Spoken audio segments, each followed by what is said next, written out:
Absolutely. All right, all right. I kind of like that. Yeah, you do this, and you see a couple of people sitting at crowded tables near the entrance near the door. Kind of crick their necks over at you and look as an owlin is not too common of a creature to be seen around here. So So, some um, people. Oh, sorry. Go right ahead. so I glance around the room, um, taking in the entire scenery of the tavern, and I make my way towards the tavern keeper. Absolutely. Yeah, you take a couple steps in here. You get a little bit of a quick like glance of everything, and tavern keeper seems to be at a bar on the other side of this on the other wall of this tavern. Now, in between you two, as you're walking, is a very large hole in the ground. Uh, there are a couple of like bricks laid out to create a well in the center of this tavern. And a quick glimpse down, you'll see that you see only darkness at the bottom of this hole. Uh, there are currently about three people standing on the bricks that lay around this well, dancing upon them. Every once in a while, they kind of wobble a little bit, and the crowd kind of goes silent, and then they correct their balance, and everybody cheers, and a lot of beer and wine and ale is spilt on the ground in celebration. Yeah, and you pass by them, and you make your way right to the barkeep. He gives you a quick glance, and then kind of double takes as he sees, a giant owl walking into his bar. I asked the tavern keeper if he knows of any parties venturing into the dungeon of the Mad Mage, or if he can direct me to its location. Well, the simplest way to put it, its location, down.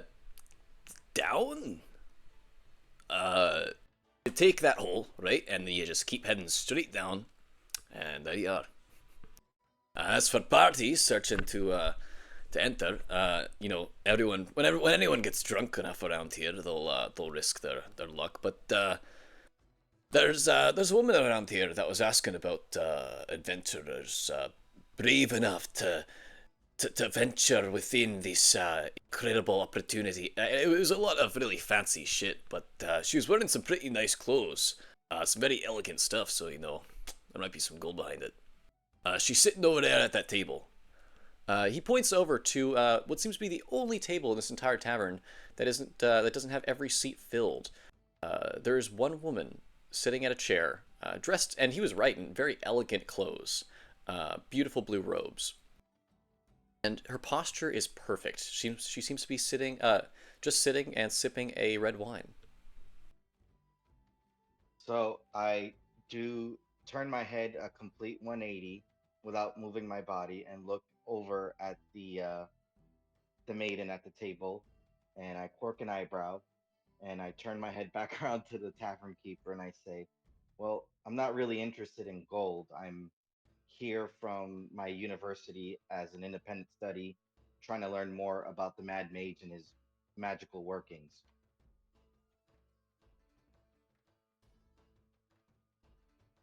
Well, I'm not really for any of that university shit. If you want an L though, I'm your guy. Right about that point, uh, Pedro, Mr. Tor Pedro, uh, you make your way to the doors of this tavern, the swinging cowboy western tavern doors.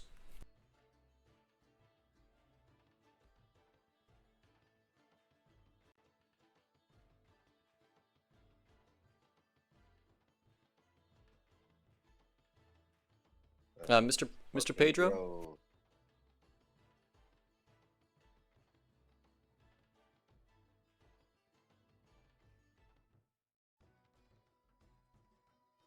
you there, Mr. Pedro? So, All right, Pedro stands at the doors, just contemplating the bigger things in life for a second. Uh, Passing by this raccoon creature is a fox, Oryx.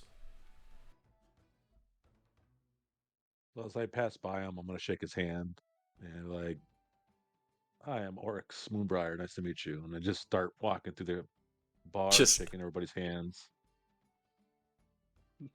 Absolutely, Very going in political, charismatic. All right. very weird. But Yeah, you notice that people are really hesitant to shake your hand immediately. Uh, the people close to the entrance of this bar are very much drunk and certainly will, but they'll like kind of miss as they reach for your arm.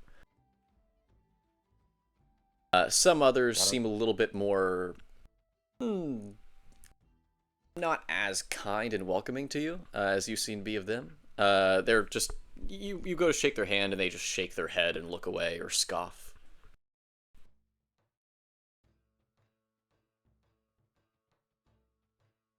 I won't let that get to me, and I just kind of keep my upbeat, you know, presence. Just keep going table to table.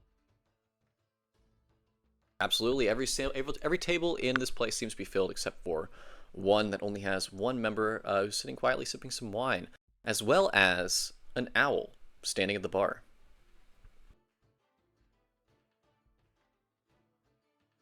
I'll make sure I get all the tables, and before I get to the bar, I'll end up there.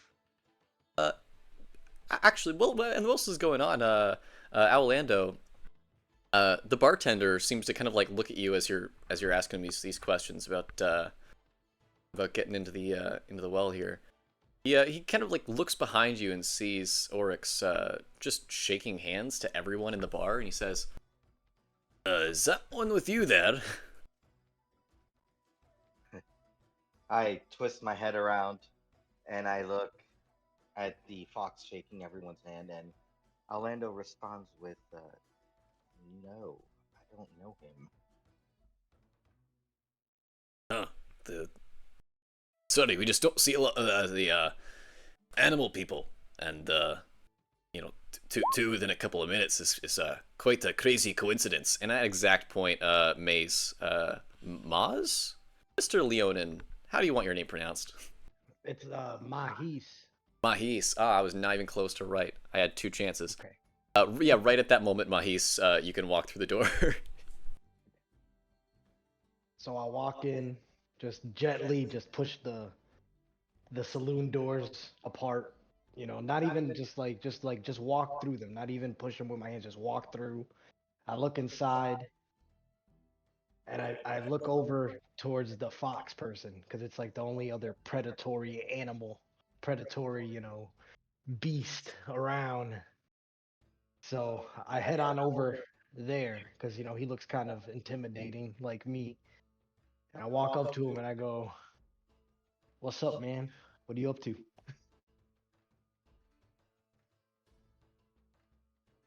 It's networking. I get a feel for everybody in the room. So I reach my hand out to shake your hand. Wait, let me see. How do you do that? Hold on. I'm gonna emote it. Well, hell yeah, emote it. I'll slightly hunch down to shake his hand a little bit easier, so I don't lift him off the ground.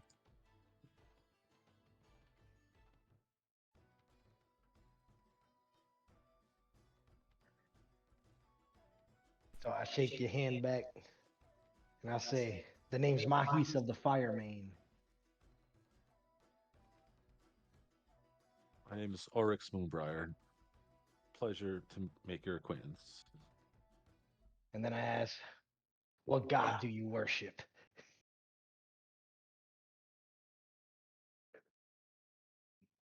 Because obviously I notice you're a paladin in your big shining armor. Straight to the point, just cut through the conversation with religion. Hey, Mahis, what god do you like? Me? Oh no, I was just saying, how you asked. Yeah. Let's see here. Also, do we have a Torpedro here? It looks like he was muted earlier. He should be here. He was talking earlier. Okay. If you're speaking, Mr. Pedro, you are muted.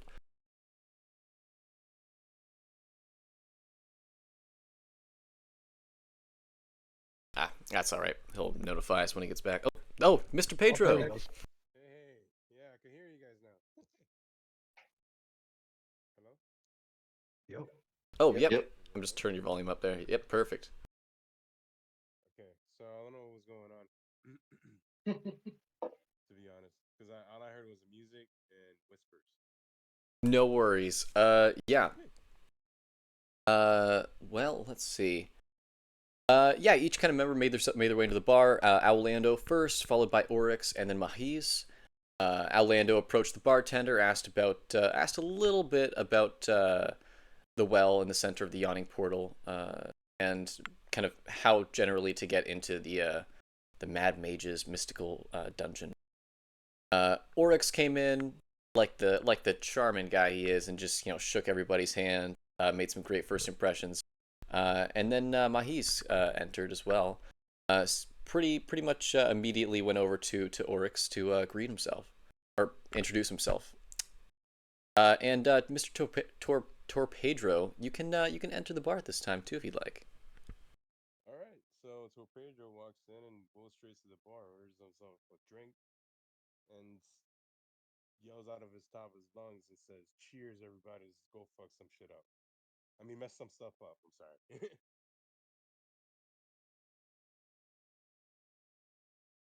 And Torpedo is excited to meet everybody, and ready to kick butt, and take names, take names and kick butt.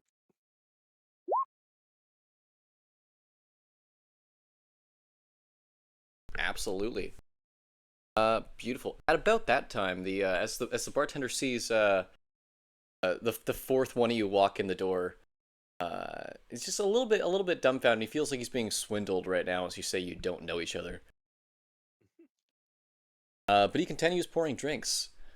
Uh, and he kind of like walks over to a couple of tables. Uh, Maybe he walks over to one or two. They're pretty crowded, and he walks over to the one table that consists of only one woman drinking the red wine. Immediately after, he like you see as he's speaking to her and serving her, he seems to be a little bit dumbfounded by what she has said to him. You can't quite hear it; it's a bit more of a whisper. But his eyes go wide and his posture stands up straight. And he says, "Absolutely." And you see he kind of like hurries back to the bar. Uh, he's quite a big man, so as he's kind of running with his arms tucked to his side like he's speed walking, it's pretty noticeable. And he reaches behind the counter, uh, grabs a nice wine, uh, kind of covered in dust, like blows off the dust from it. Wipes off some of the cobwebs. He grabs 4 glasses and starts pouring wine in them. He makes his way to each of you and hands you a glass of wine without saying a word.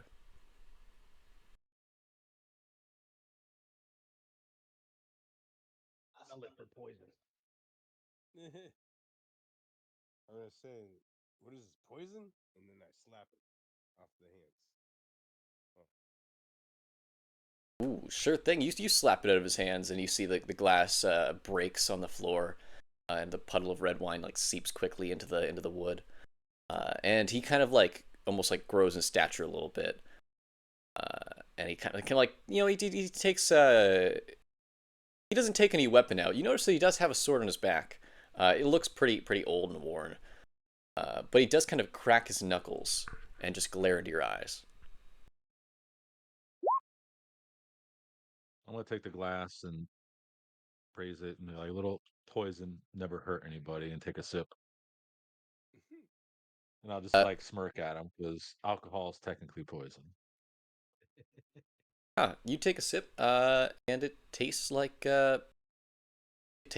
very nice, very long aged red wine. Now that I've seen someone drink that wine, I feel a little comfortable, so I take a sip myself too. Absolutely, it's quite delicious. Delicious. So I'll Well, I offer. guess I'll drink whatever's left. I'm a I'll, raccoon, so I'll lick the puddle. Sure thing, yeah. This is some good stuff. It's even better on the ground. You guys should try this. Does it have a more oaky flavor? Oh, definitely a bit more oaky now. Yeah, you see that this man who was like the bartender seemed to be quite angry with you after slapping the glass on the ground. He sees you just start to drink it up, and he just kind of walks away slowly, like he had a whole plan of like how to like intimidate you, and then you just threw him an absolute like curveball, and he just doesn't know how to react to it, so he just kind of backs away and walks back to the bar.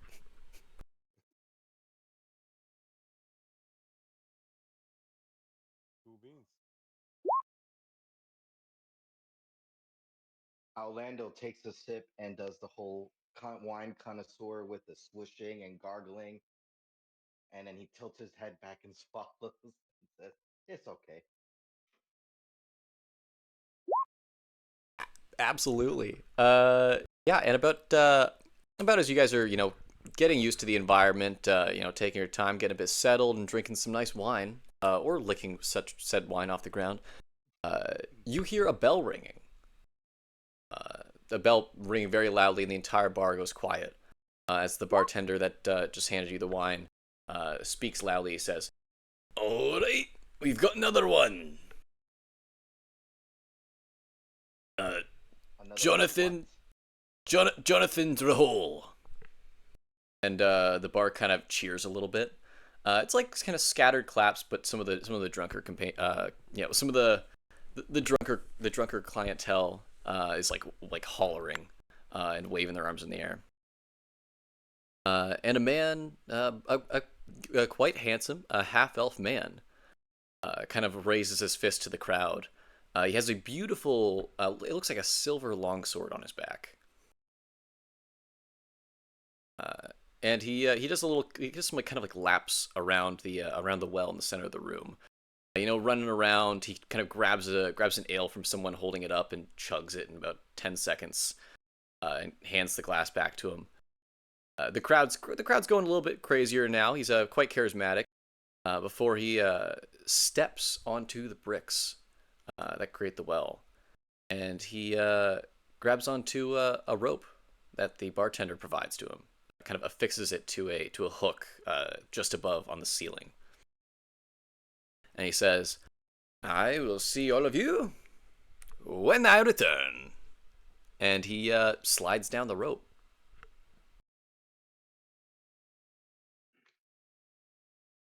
into the vast darkness below. So I'm gonna turn over to the bartender and I'm gonna ask him, where did he just go? Where do you go? Level 1. Level one. Level one of Oh. what? He kind of gets like a bit settled and leans back on the counter full of drinks on the opposite side of him and says, "Well, you see, the Undead Portal was opened up on a very mysterious well. We built the entire building around it. This is the entrance to some sort of strange dungeon. A lot of tales have come out of the origins of it, who is in control of it, wild conspiracies, most of them, but some of them, true fact, belong to a sorcerer, an incredibly powerful wizard, a little bit crazy, who created this entire fortress, supposedly, from what I've heard and from what I believe, to keep people out, or, more interestingly, to hide something. I like to think there's big, huge monsters down there, prehistoric fuckers, hundreds of feet tall, with demon wings and huge, pointy teeth. Everyone's got their own tales of what's down there, but the one thing everyone is certain of is there is a lot of weird magic shit to be found in that thing. So every once in a while, people venture down. I charge one gold, and I supply a little rope for you to climb down on. And when they come back up, for those who do come back up, they are never empty-handed. And boy, do they have stories to tell. Ain't that right? and he kind of slaps a dwarven man on the shoulder who's sitting at the bar.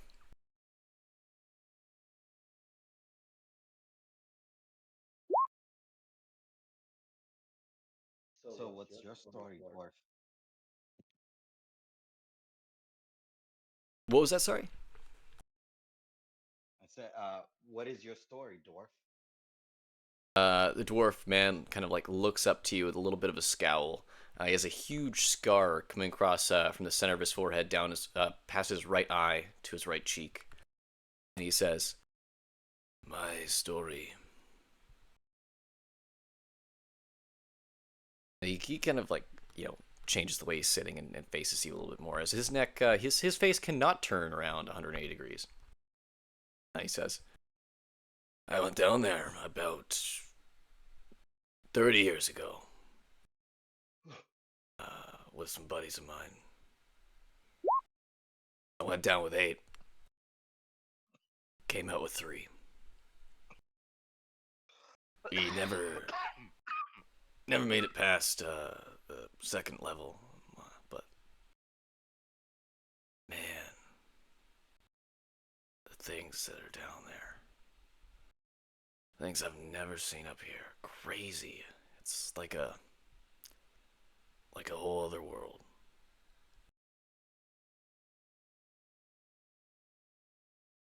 You don't say. And what can you describe these things that you have seen? Monsters. Oh, very descriptive. Let's give this man a medal. In the simplest definition possible, monsters, horrors, creatures that will tear you apart with their fingertips. Need you more description? Well, I could say the same about that lion fucker in the back. You say something about me, small fry. Yes, that you can rip a person apart with your fingertips. Well, that is true. Does that make him a monster too? Not even close. Good, because I'm not a monster. I'm a gentle giant. A monster can't stand in a bar and have pleasant conversation.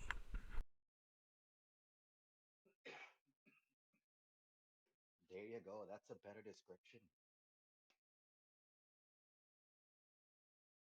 Well, if you're dying to know so badly, why don't you jump down in yourself and take a look? Ah, for fuck's sake, sure, why not? You're probably gonna need some help down there.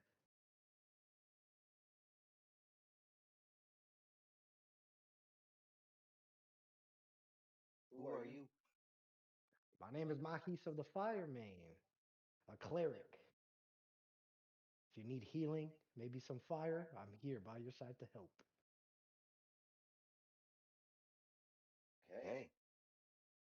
Well, I'm Orlando Boom, and fire's in my name. I We'll like make it. things go boom.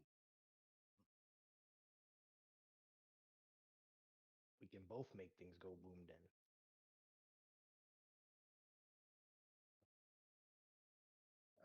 I turn around and ask the tavern keeper, how far is it to the first level? How fun is it? Oh god, I've got no clue.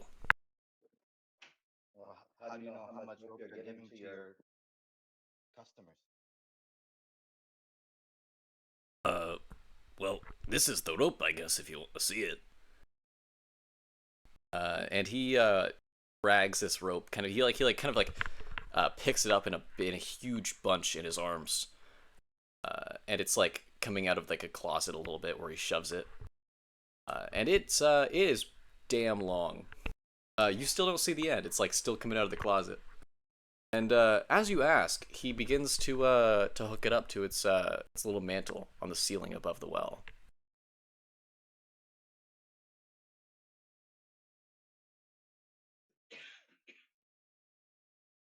Gonna stroll over to the I bar help and him away. ask what's going on. Absolutely. You would guess that this rope is about 150, maybe 130 feet. Okay. And yeah, as you ask what's going on, uh, a dwarf is the first one to answer. Dwarf with a huge scar across his face. He says, some dumbass is gonna jump down there.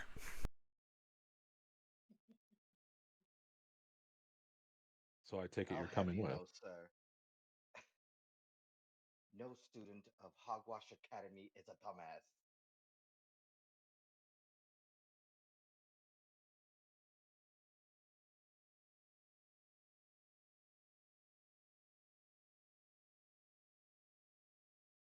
And Now I feel obliged to go with. Sounds like it's potentially dangerous, and I like to protect others. Plus, I'd like to kind of see what it's like down there. I'm used to just being in a forest, so I'm trying to expand my horizons with new experiences. a forest. Oh, that's rich. The dwarf says, "This ain't no forest, buddy." Well, it sounds like from what I overheard from you, it's a forest of monsters, not of plants. Was that accurate? The dwarf man begins to open his mouth and he's like jumping off the bar stool at this point. You can see his face is getting red, and his ears are kind of like you can see the steam coming out of them.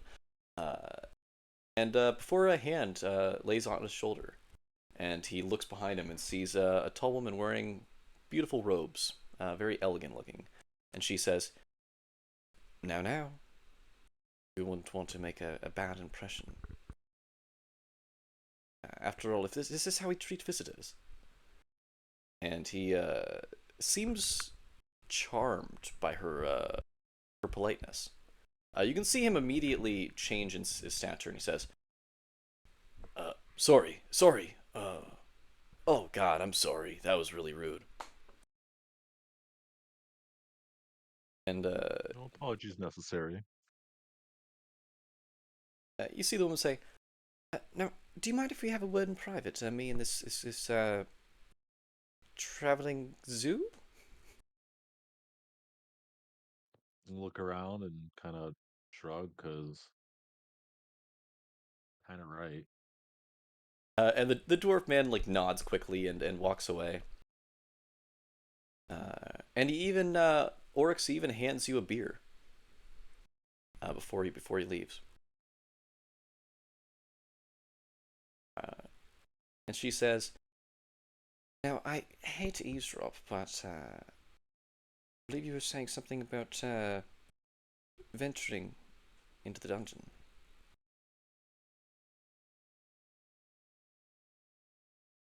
I'm definitely interested, and it sounds like my main friend here and my feather friend here are also interested.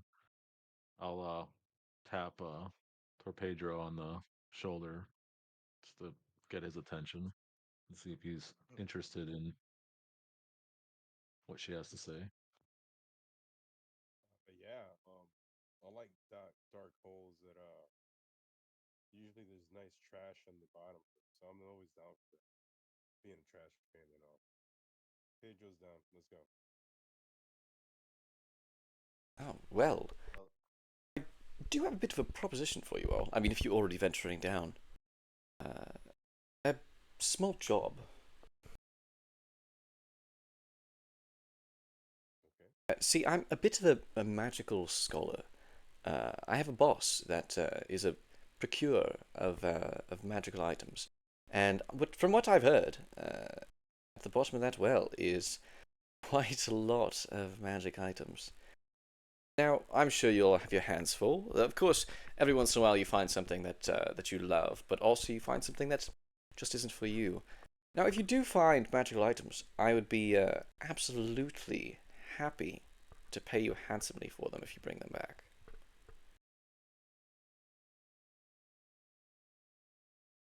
Well, I'll keep an eye out for it, but my main priority is the trash. So yeah, but I'll keep an eye out for some magic stuff for you, just for you, pal. Oh, why, thank you. That's just so kind. And she'll reach into a pocket and hand out a piece of paper.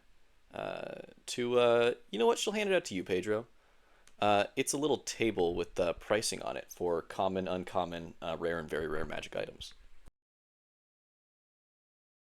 All right, I'll put it in my marsupial pouch or something. I don't know, making something up, and carry on.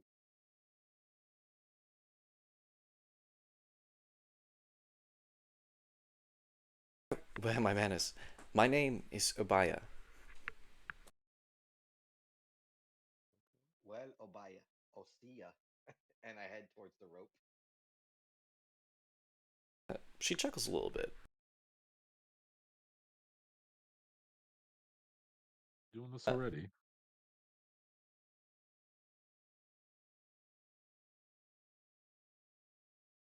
if you'd like to, I'd be happy to buy you all a couple drinks before you go, but uh, I see that you are all quite ambitious.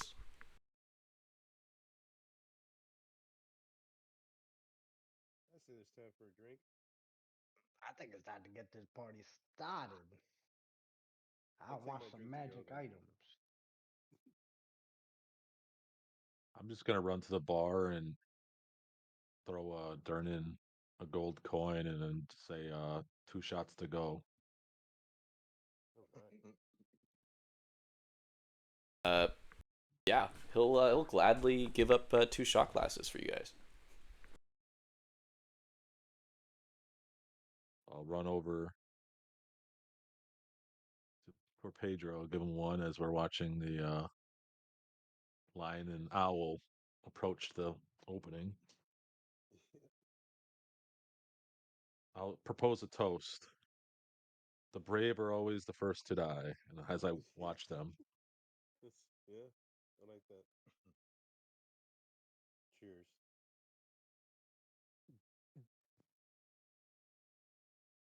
then And I'll spike you the hear shot glass. absolutely you hear a bit behind you. Same woman say, "First to die, first to live."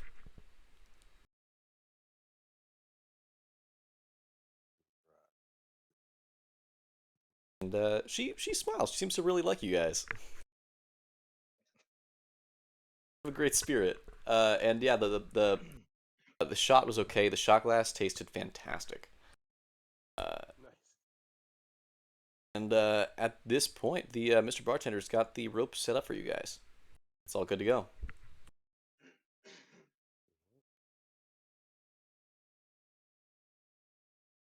Who's going in first? Ain't no fucking way I'm coming in before you, big man. If you fall, I'm not having your heavy ass on top of me. If I fall, you can flap away. I'm pretty sure you can just. It's a fucking well. That's not my problem. Bird Get your brain. big metal ass in there first.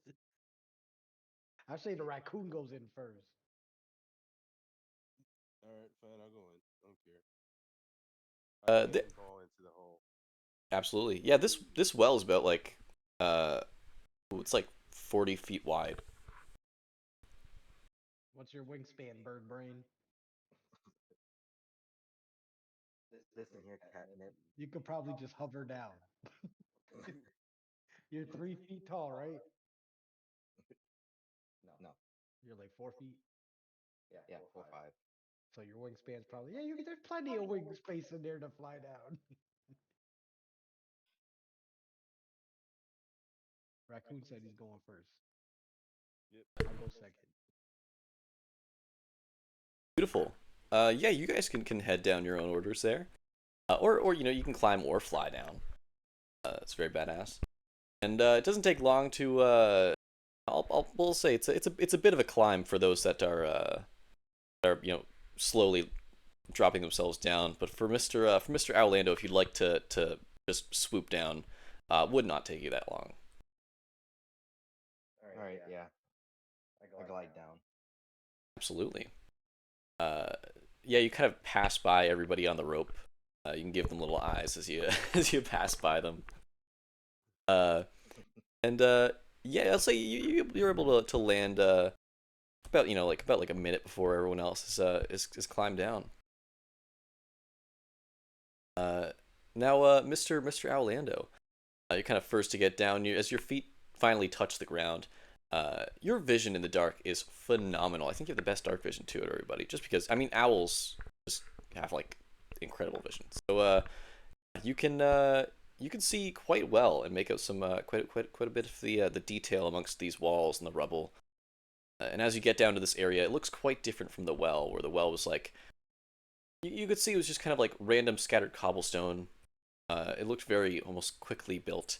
But this area here, as you finally get down to the first room, it's nice bricks placed all about quite carefully. It seems there's a little bit of aged stone that you can see is like crumbled slightly, but you can see that at one point, at least, it was very carefully placed. Giving a quick Okay. peek around the room, you see quite clearly in front of you. You see a man, a skeleton, standing perfectly still, just looking at you. He's wearing blue overalls. Okay. Is is it following my movement? I'm gonna move left to right to see if it's following my movement. It's not following your movement, but its eyes do follow you, and it says, it speaks to you. It says, "It's quite a peculiar dance, don't you think?" About that time, we'll say the rest of the party can kind of make their way down into the floor. You take a quick breather after doing all that climbing, and you spot a skeleton standing right in front of you. I'll show you a picture of what he looks like. He looks quite handsome. He's got a whole outfit. Hmm.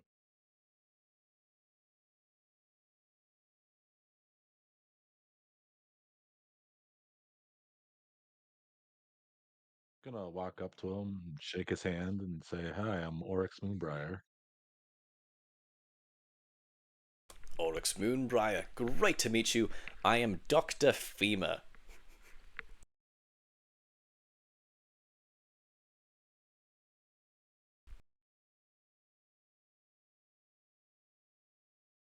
First time, is it? I don't believe I recognize Oh you. yeah. I think it's everybody's first time. I could be wrong. We just met, so I'm not super familiar with everybody. Wow, I just figured, why not take the this is plunge? first time. This is a big moment. I'm quite proud of you. It's a very brave thing to do. Well, welcome to the dungeon.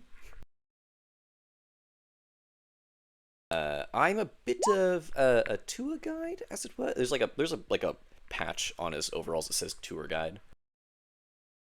He says, uh, "Yes, sorry, Doctor Fema, a bit of a tour guide down here. For an offer of about 20 gold, I'd be quite happy to show you around."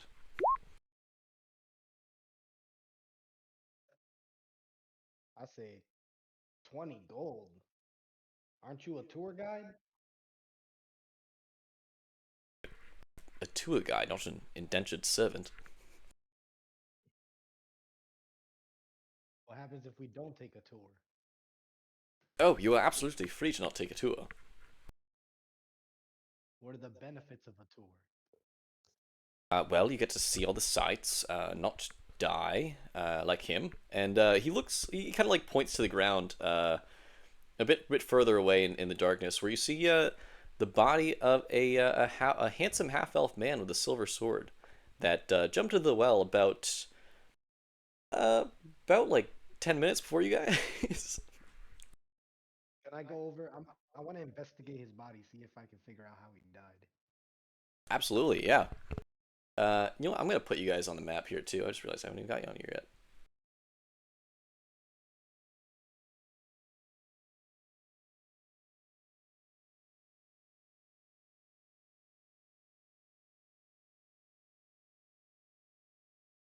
Beautiful. Let me know if you guys can all see. You might have to zoom out. and zoom in to find yourself.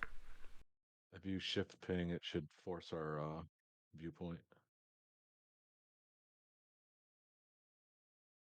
There we go. Oh, got All right, yeah, you can take a quick look at this body.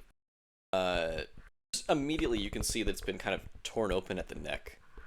You can roll investigation if you'd like to try to, or you can roll investigation or survival to try to determine what exactly has killed him. All right. Let's see. Survival or investigation. We'll do one of these bad boys.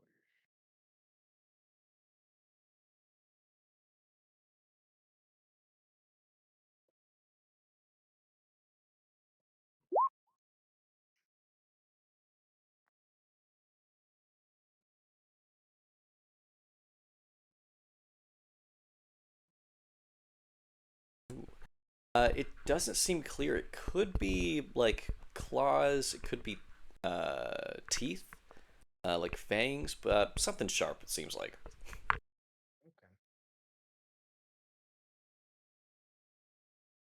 So I'm just gonna turn around, look at everyone, and say, "Looks like he got mauled."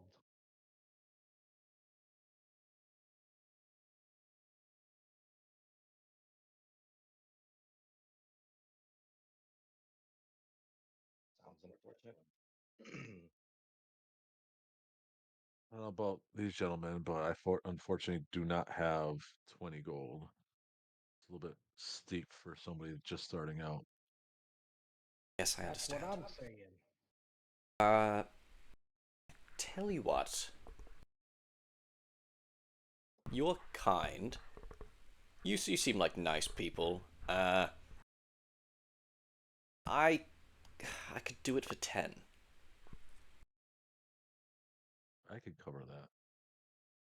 And I'll reach into my pouch and hand him 10 gold pieces. Beautiful. Ah, this is fantastic. And he like kind of walks away from where he was standing. He wasn't really moving, but he walks away from where he was standing, and grabs the gold. And you see just behind him that he was kind of covering. There's a sign that says "Tours, 8 gold." And he gladly grabs the 10. And I'm just thinking aloud. I told you he's a cheap bastard. He's just trying to scam us. What are you? Oh God, I gotta move that sign.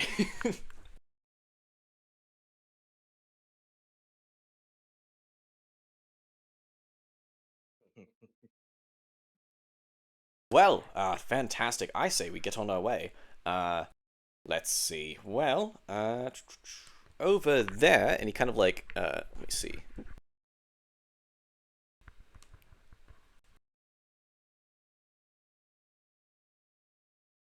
He points in this direction. He says, up north there, if you look.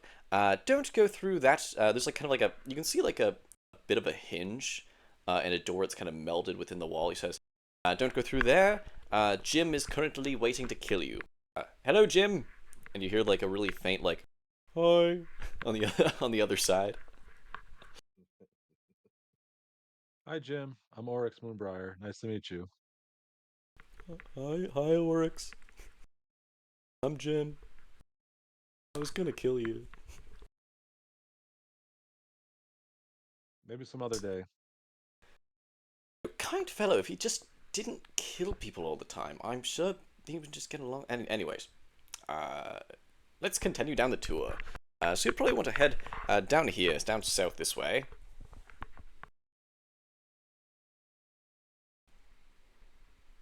You say that you are all, and as he's walking, he's talking to you a little bit. He says, "You say that you are all just met new companions." Yes, that's correct.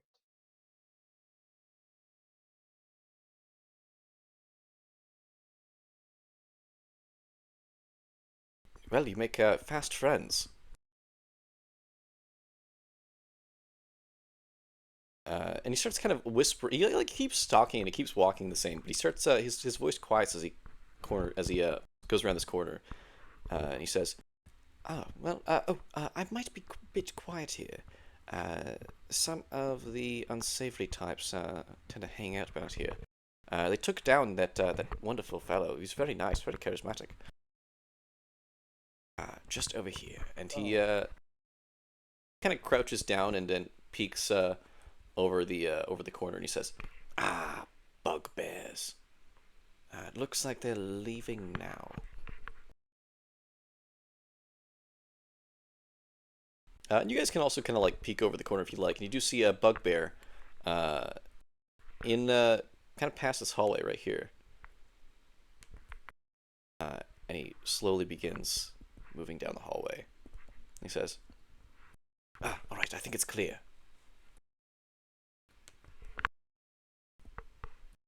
Orlando and Maz. I'm just gonna call you Ma. That Elvin fellow, was he the one that jumped down the hole prior to us? Yep, it definitely was. Yep, that was him. No surprise. It looks like he purchased his gear. It was very elegant.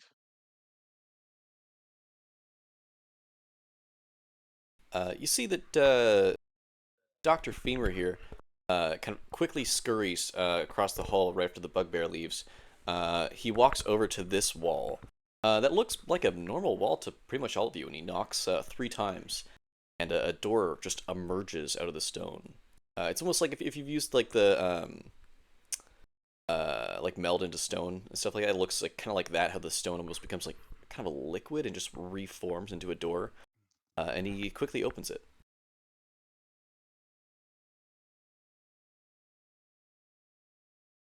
And he says, in here, quick.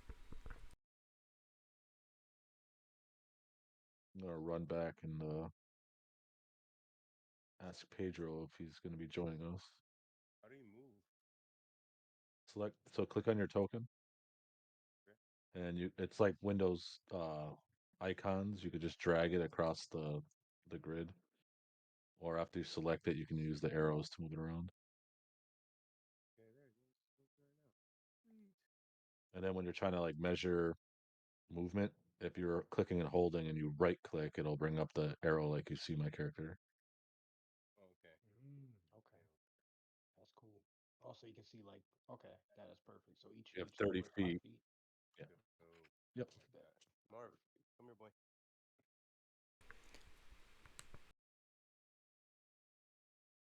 All right, and yeah, Dr. Femur will make sure that the door is closed behind you. And he'll say, blasted bugbears, they've been growing in numbers for quite some time. All over the place, like rats. Rats or rabbits? Rats. Like rats. I mean, they might be like But if rabbits. they're I've growing never. in numbers, yeah. Well, I guess so. But you know what? Oh, You're ferocious. right. You opened my eyes. They're like rabbits. I mean, you don't have eyelids, so you can't close them, right? You're an odd fellow. Oh, he And yeah, as you guys kind of like get a good peek of this room, you see it's mostly empty, except for one statue, a pretty large stone statue. Uh, and it seems like it was at one point depicting like a knight, and he's got his arms out holding a sword. But at this point, it's very worn down. Like part of the head is kind of like chipped off, and the shoulder, the legs, and all parts of him are kind of like very much worn down. Where you can kind of like see like, oh yeah, that was at one point depicting a knight or some sort of humanoid. But his arms are still outstretched, and upon his arms is a beautiful sword, a long sword, and holding the hilt of the longsword is a disembodied green hand. Seems to have at one point belonged to some sort of goblinoid.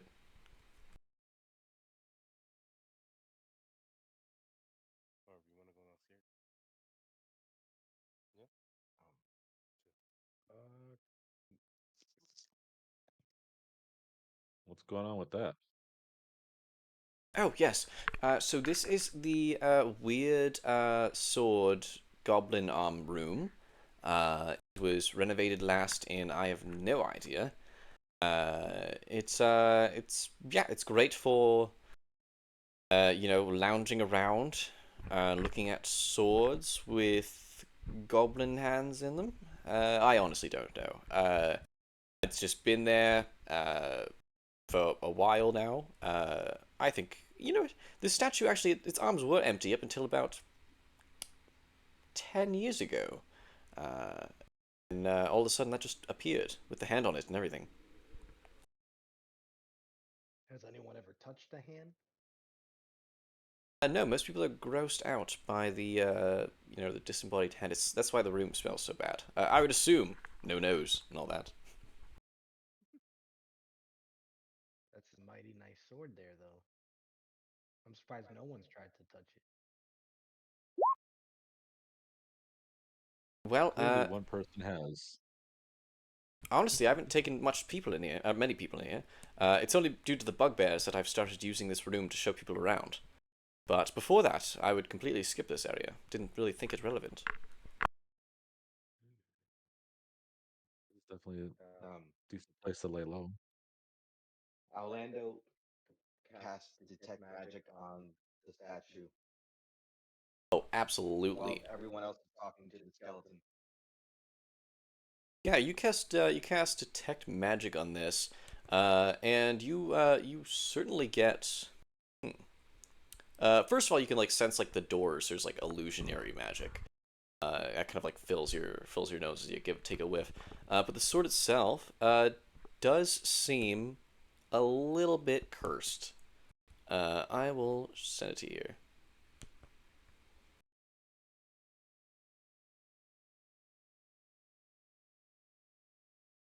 Yeah, it does seem like a beautiful sword, but it does seem like it has a little bit of a curse on it. Hey, Torpedro, I think that sword would suit you well.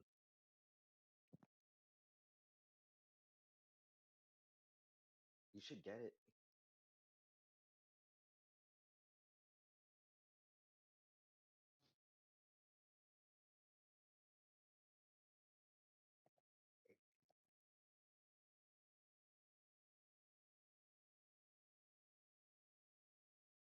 So, Orlando, you know more about the sword? Ah, yes, yes. I cast detect magic on it. It's a powerful weapon. I think the little furry man warrior thing should get it, as I don't see the cleric holding a weapon, and you seem well equipped yourself. Mr. Owlando, can you give me a deception check?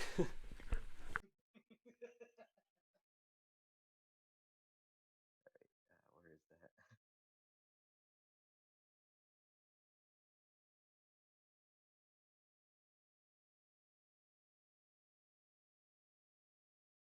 I'll let you guys take that as you will. Well, regardless, we do have a patron that is buying magical items.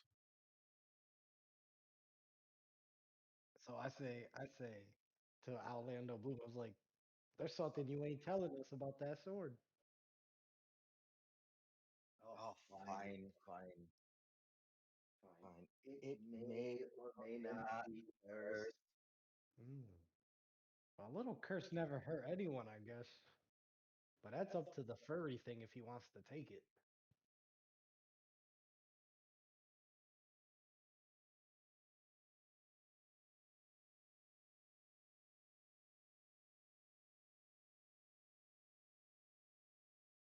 That's you, Torpedro.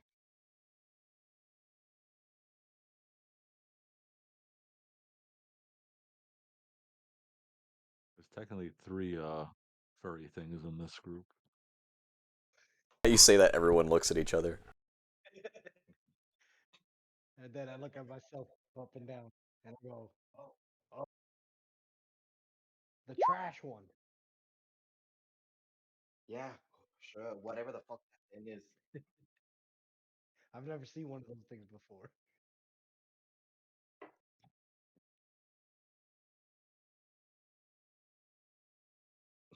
Yeah, Mr.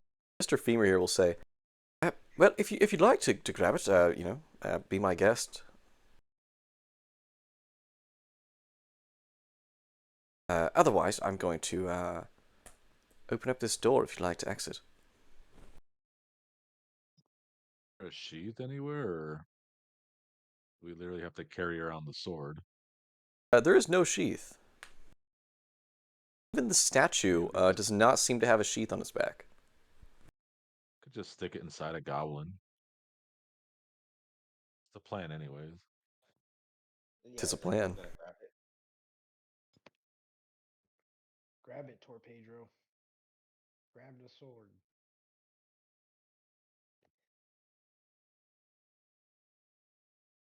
He's not gonna pick it up. I'll pick it up.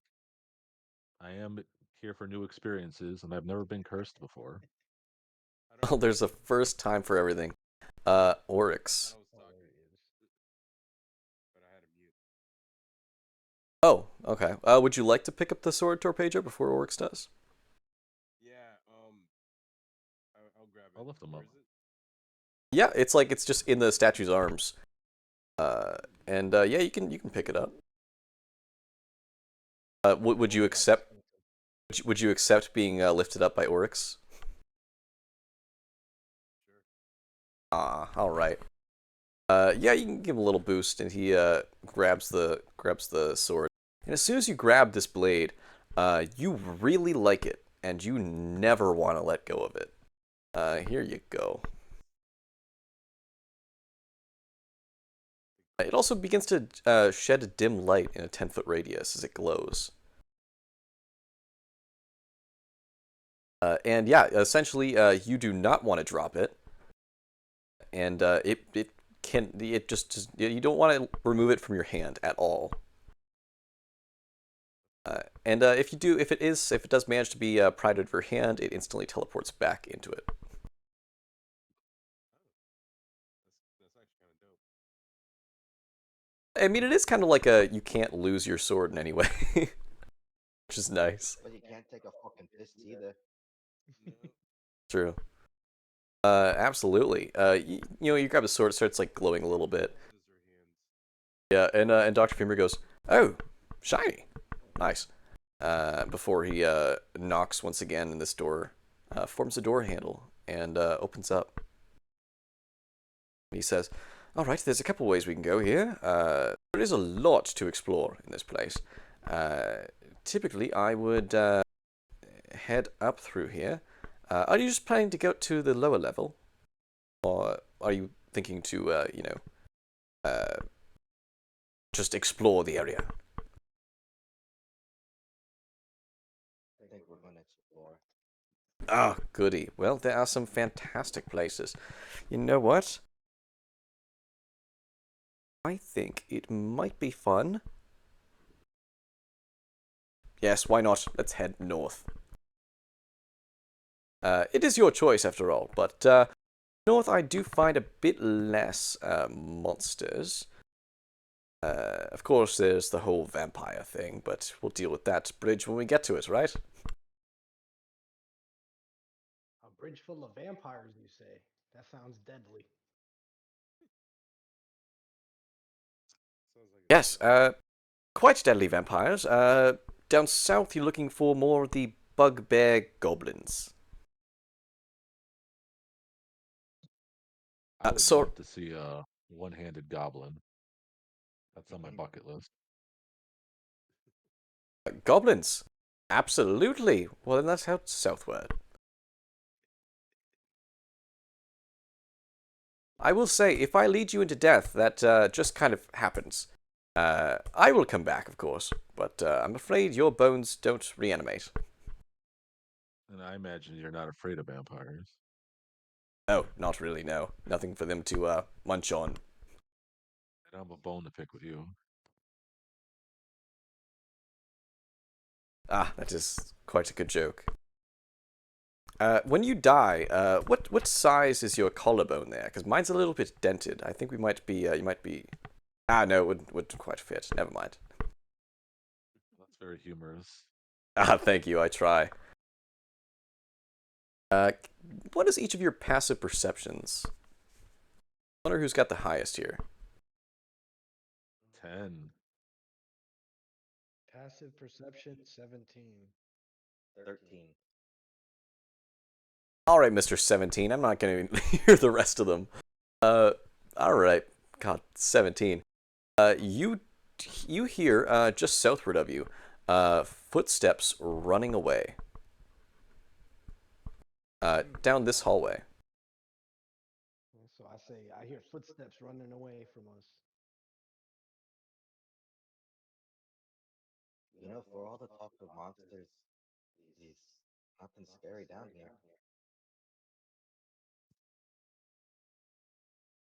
I think that dwarf was a coward, And what do you think killed the elf? being an idiot. All Gravity. right. The fox is moving. Let's Uh, go. it seems that no one is about right now. Uh, well, we have a couple ways of going. We can head down south. We can head west here. Uh,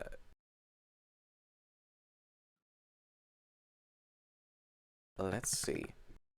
Now, the goblins tend to walk around both of these areas. It's all kind of goblin infested. There are some fun places to go. Down west or down south, you'll go a little bit farther away, but the west here, there's a lot more to discover in a tight area. Should we split up? What a fantastic idea! With the team.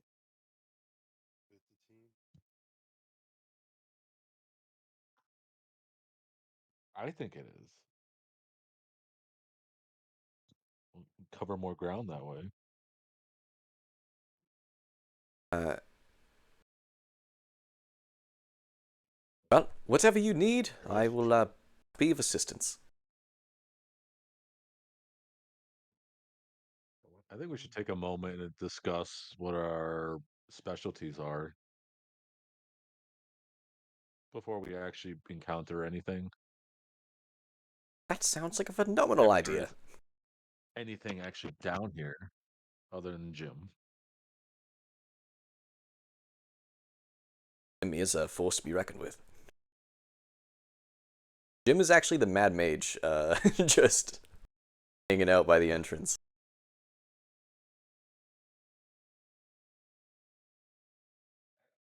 All right, Oryx, what would you like to know? Just what you excel at. I excel at blowing things up.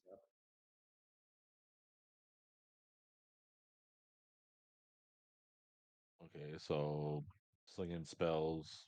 So I'm guessing you're more of offensive type of magic caster. Of course, of course.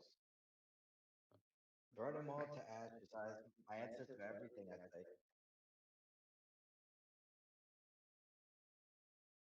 What about you, Mahiz?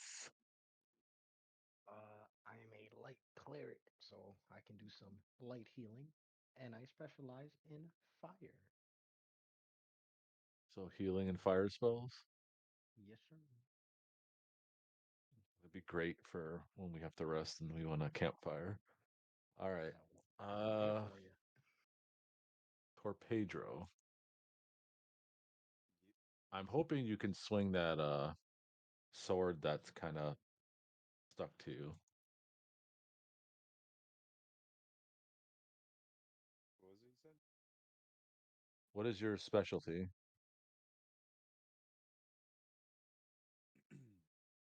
Well, I'm a barbarian. I rage out.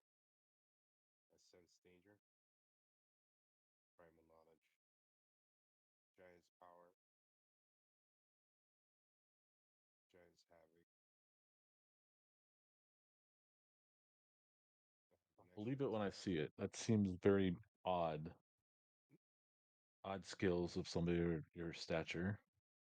A giant But I raccoon. definitely look forward to seeing that in action.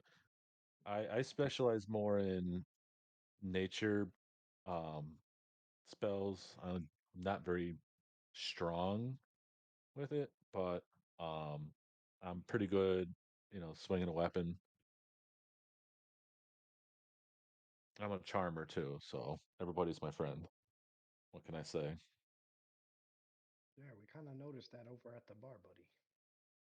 Yeah. Well, all my friends upstairs wish me a safe return. At least that's what I think they are thinking. Did they Yeah, I actually doubt it. say? They're so bleeding drunk. They probably don't remember you. Yeah, you're gonna go back up there and they're gonna be like, "What the hell? What are you doing? What are you?" You know how they look at us, people. So it sounds Speak like for yourself, Catman. for Pedro and myself, should probably stay in the front, and the two of you stay in the rear. That makes sense. I can take hits. Yes, but it might affect your ability to cast spells, That's true. where we're more geared to return hits. I'm just saying when we normally travel, just so we have like a marching order, I guess. Yep. Because we also don't want you to spring traps because if you're our healer, you know, we might need your services if we were to, spring a trap and need some healing. Uh, yeah, you guys have this nice discussion, and what Mister Passive Perception 17 here's like a as you all hear Doctor Femur go, "Oh, would you look at that?" And you see one of like the inside of his ribs has an arrow sticking out of it. Right at that moment, there's gonna be some arrows flying at you guys from the west. The first roll there is for Owlando. See, second is going to be for. Oh, if it will roll. Oh, I rolled to GM. Never mind. Here we go. Give me a second. Of course. Gotta turn off the whisper rolls. Never whisper roll. That's for losers. Alright, so this roll here will be for Owlando. Oh, never mind. It's just straight up not rolling anymore. There we go. Beautiful. Uh, this one for Oryx. This one for Mahis. This one for Pedro.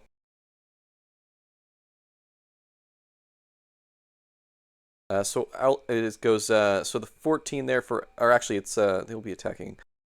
Surprise here. So 15 for Orlando if that hits. 15 Oryx if that hits. 21 for Mahis and a 21 for Pedro. Are they in the room with us? Yeah, they are. They're shooting just from the west here. Because This tunnel turns into darkness, as far as you can see. I think there's a wall directly to my west. Okay, so how much should I take hit damage? 3. If that short bow, the arrow hits Orlando, I would like to use my reaction. Unless it's like a surprise round, then I can't. I'll say you'd be able to. Orlando, does a 15 hit you? Yeah, it does. Ooh, nice. So I'd be able to block it or deflect it so it doesn't hit him. The Oh damage. yeah. Yeah, you like sweep in and deflect it beautifully, and you see. I believe they'll be coming in about range of your sight. You see right there, kind of to the west, you can see the faint lines and faces out of the darkness of some bugbears and goblins charging at you guys. I'll say this will be a great time, and I'll get the initiative tracker up. Getting a little first initiative of the game. So select your tokens before rolling. So it Yes, puts you that. guys on the turn order. Otherwise, I can always just manually put it in, but it's all right. So what do I click on my token? Yeah, just click on your token before you click on initiative. Like have it like selected, highlighted there. See, I think that's how it works. do think that they would have resolved this, or if Yep. the token was linked to a sheet, it would just automatically link the roll. Think they would, right? Oh, baby.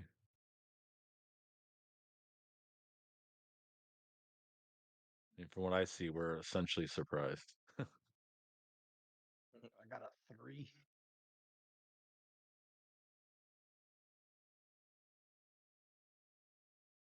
Still need initiative from Torpedro. Okay, what do I do? So select your token and then roll initiative. Are you playing from roll 20 or D&D Beyond? This should be in roll 20. So on roll 20, you would click the initiative. Well, what sheet are you using? In either case, where it says initiative, you would click that and it should roll.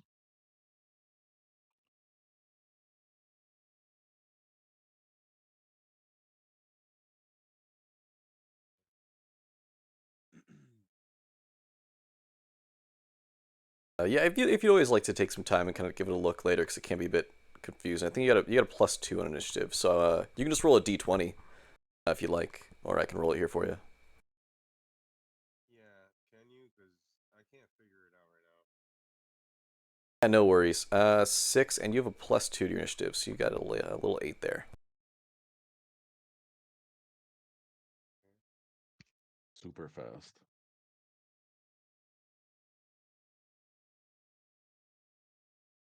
Doing a Beautiful. Yeah, roll 20 can take some time to get used to. It's like always the new system is always like every system does everything the exact opposite way. So it's yeah, you have to like kind of unlearn and relearn things. It can be a bit of a pain in the ass. So no worries.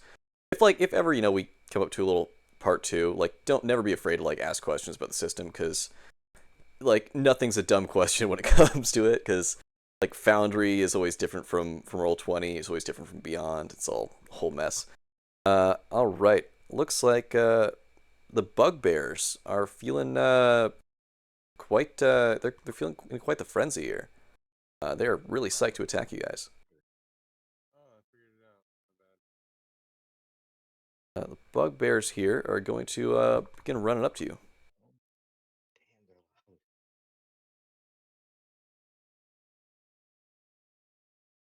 loud. All right, Bugbears get to right there. Before they're going to ooh, gonna throw some javelins at you guys, because they are just out of reach and they're a little bit winded from the run. So Outland, you'll get this javelin thrown at you. 23. Oh, I rolled that to GM. Whoops. And it's 8 piercing there. I'll switch that up so it's public.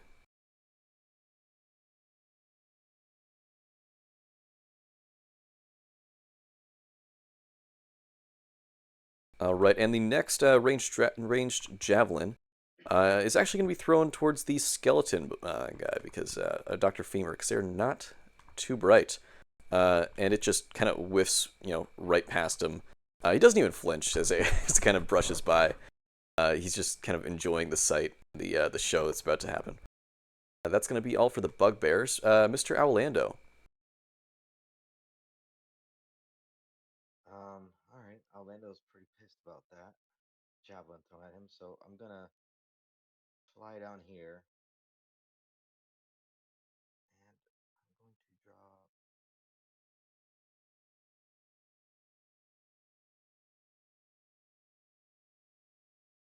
that on top of them, right in between all these creatures.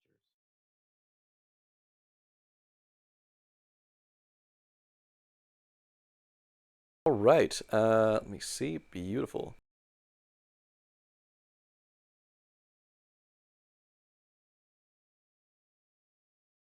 20-foot sphere. Let me just get that started here. Something like that. Are you thinking, or further up? Yeah. Uh, And cl- let me move the. Yeah. So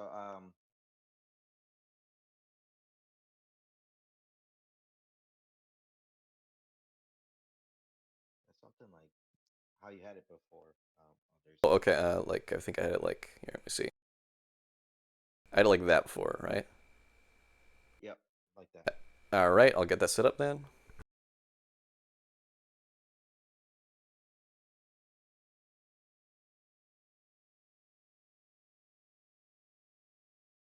All right, 20 feet.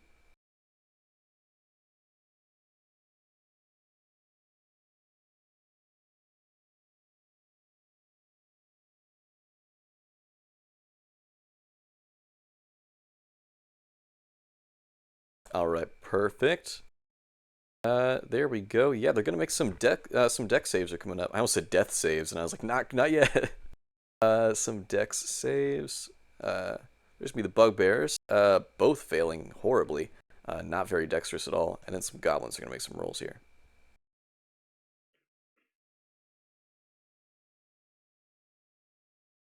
No successes. Each and every one of them fail. Let me see. Uh, wow. Yeah, you level them. Let me see.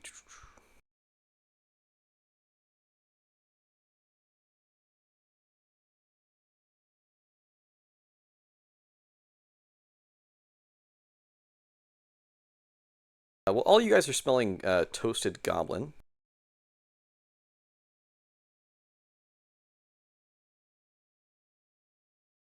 And you killed uh, 4 goblins. Uh, and the 2 bugbears look horrible. You also hear like a screeching noise echoing from this hallway. That I'll say none of you. I would assume this noise to come from a bugbear or a goblin. It's like this like really high pitched hiss that kind of echoes in each of your minds. Okay. All right, beautiful. The bugbears here are definitely hurt.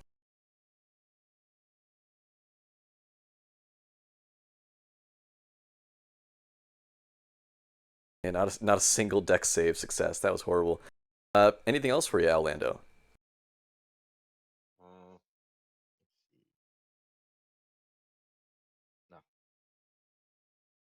All right. Moving on to Mr. Pedro. Okay.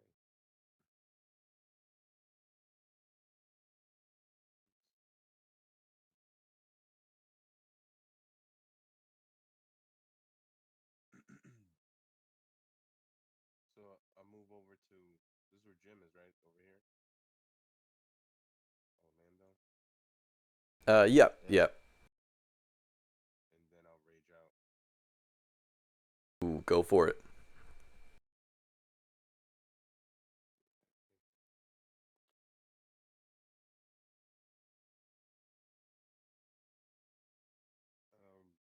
Where's the attack coming from?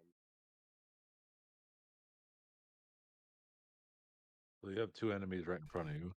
Yeah, there's 2 bugbears right there, and then there were some arrows getting shot at you before. You believe that's from some enemies behind them in the hallway. Which may or may not have been vaporized. Yeah, there were quite a bit of screams, and that was a big fireball. So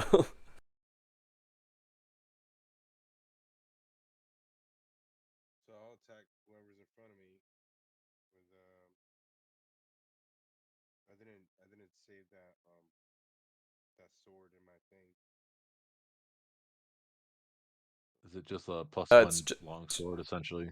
yeah, it's just a +1 longsword as far as stats. Okay, so which one do I roll again? Plus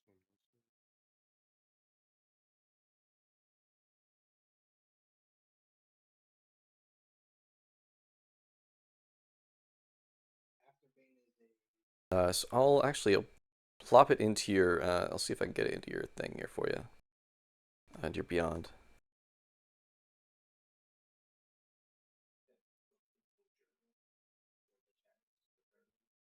What was the name of the sword? Was it the Sword of Vengeance, Warning, Longsword plus one? You said. Yeah, just longsword +1 will work. Okay. Let me equip it.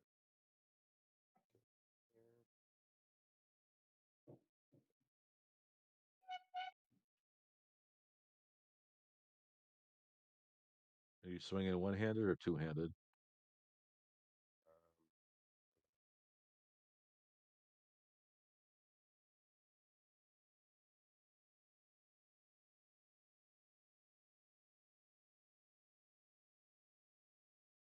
okay, so that's a D8. You said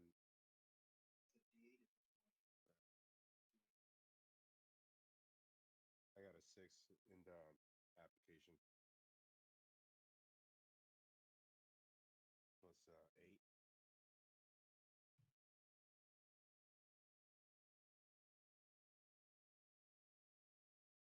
Hello? Are you using Uh, Chrome?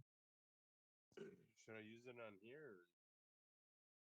Well, there's an extension. If you have the Beyond 20 extension in Chrome, it'll actually link your roles into Roll 20. I have it for Firefox. It's set for Firefox also, but it's weird, so I'm just gonna do the D8 here.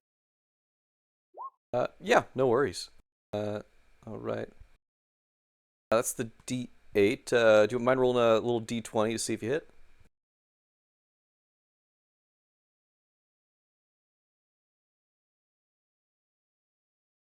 Gonna do it. So it's a 6. Oh, that just whiffs by him there. Okay. That's the middle one,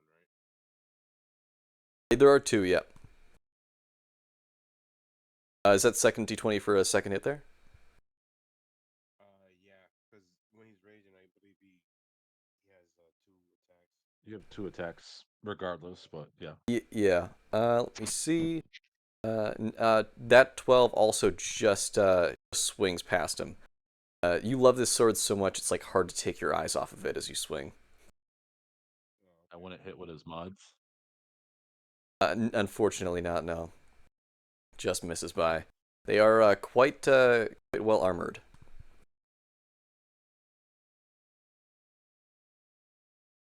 Yeah, I guess that's the end of my turn. All right. Let's see. Oryx, you're up. All right. Oric is going to step in front of Owlando and grab the javelin that's sticking out of him. Like, mind if I borrow this? And just grab it and move over. And then he's gonna start stabbing the bugbear in front of him with a Hell javelin. yeah. Yeah, you can start javelin this guy. Oops, I rolled it by accident in D&D Beyond. Oh, Ooh, with the that's +7 rough. mod too. Unfortunately, 10 just misses. And then 25 does it attack though. again. Yeah. This is a differently weighted, javelin from what you're used to. So you take one little practice swing and then just stab him like perfectly dead center in the chest, and he goes down. One bugbear remains. That's all I can do for now. Absolutely. You can kind of see behind him as his body falls. You can start to see the faces of some goblins down the hallway that have survived. Seemed a little bit out of range of the fireball. All right. Next up,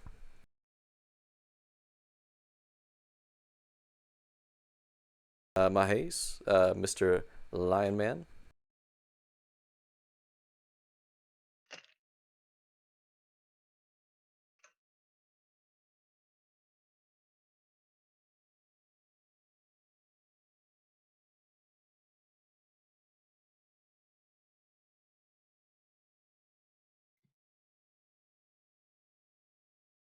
Mahes, if you are speaking, you are muted.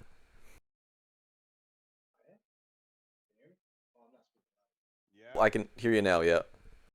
yeah.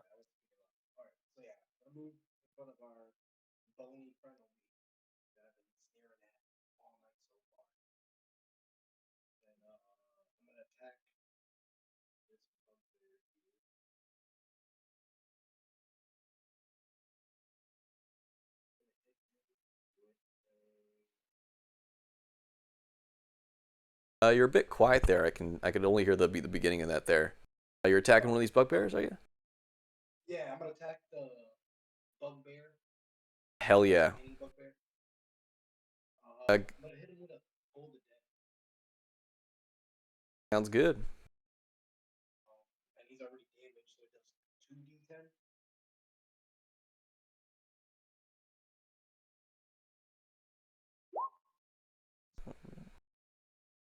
There's his sheet.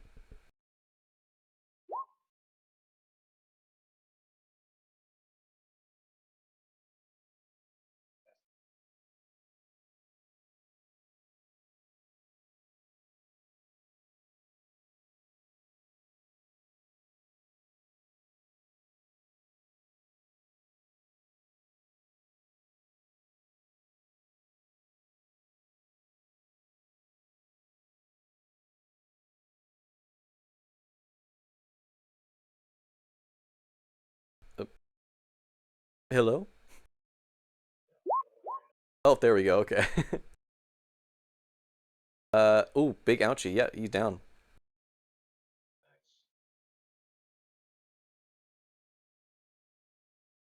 Anything else for your turn there? No, that's all. You got it. Going on to those bugbears who are dead, and let me see. Oh, perfectly 30. There we go.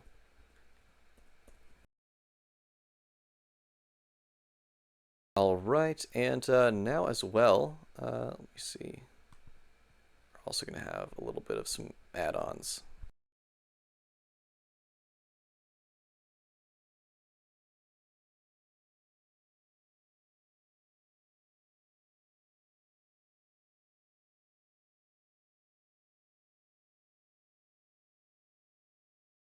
Right, just gotta add some fellas to the initiative here. Those.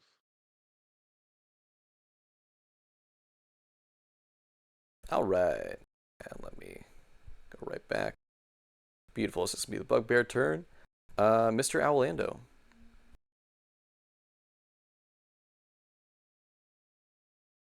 Okay.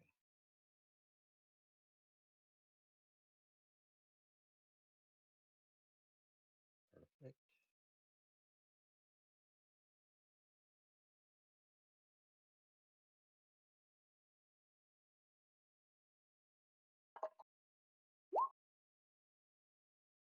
Ooh, a 27 with the Ray of Frost. Absolutely. Where are you shooting that ray?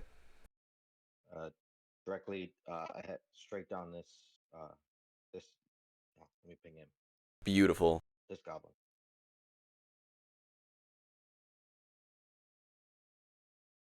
Absolutely. Let me see here.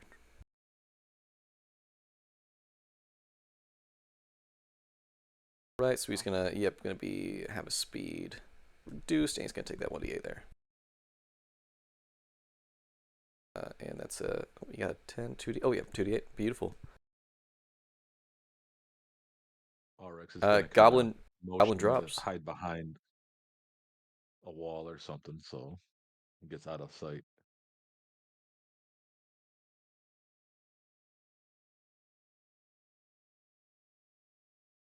These goblins didn't show up in the initiative.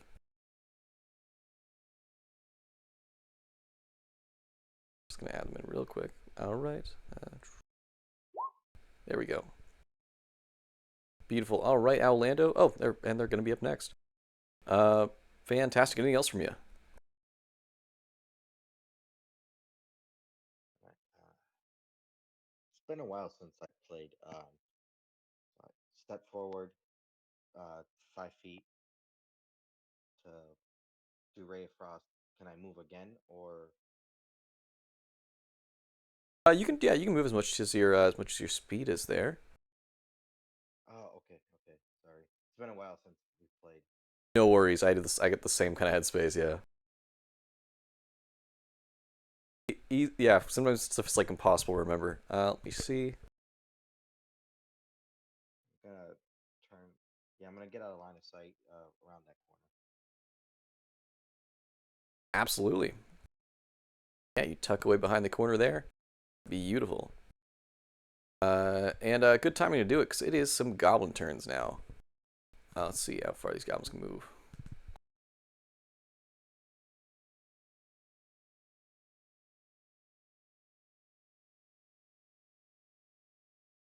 A whole lot of goblins run up at this hallway, and you can all see like their tiny little faces getting all closer. And they are gonna try to kill all of you. Let me see here. Oryx, this first roll here is gonna be for you. It's gonna be a little short bow. 16 for Oryx. Torpedo, or Torpedro. Oh my gosh, sorry. You're gonna have these two rolls. So Torpedro a 12 and a 9 against you from some arrows whiffing past. Let me see, Mahaze. I'm gonna roll 2 here for you. 7 and a 22. Let me see.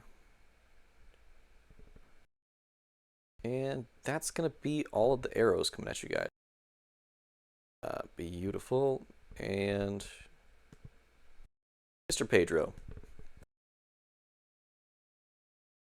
So move up and start attacking. Ooh, hell yeah. Right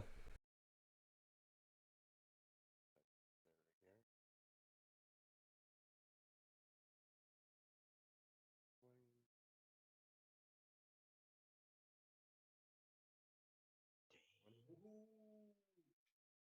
20. Nat 20. Nicely done. So now it's the D8, right? Yeah, oh, you get to roll another one too. Because he crit. Oh, so do the other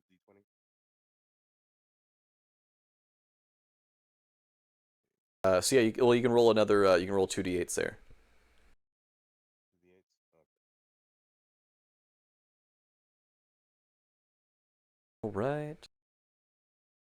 So that is 9. I will add up here.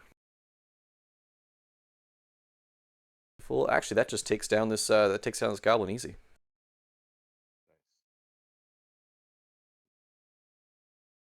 Absolutely. You just slice it and dice it into little pieces of goblin sushi, and then I'll collapse to the ground with a brief squishing noise. Anything else for you, Pedro? That's all I could do for moves, right? Yep. I believe. Have Actually, let me another. see. I think. Yeah, you have. Don't you have one more attack? Yeah, you have movement and you have one more attack, so you can step up and swing. So this is a guy right here to the bottom, right? Ooh, yes, there is. Yeah, you're the first one to get a good look at him. So this is a like, it looks terrifying. It's like this, like black cloaked figure that you can somewhat see through. It's like a living shadow. I'm swing at this scary looking thing. D20. Oh, another crit 20. Oh, another crit 20. Oh, beautiful. All right, so roll another 2d8 there. Oh my gosh. That raccoon is lucky as hell. Yep.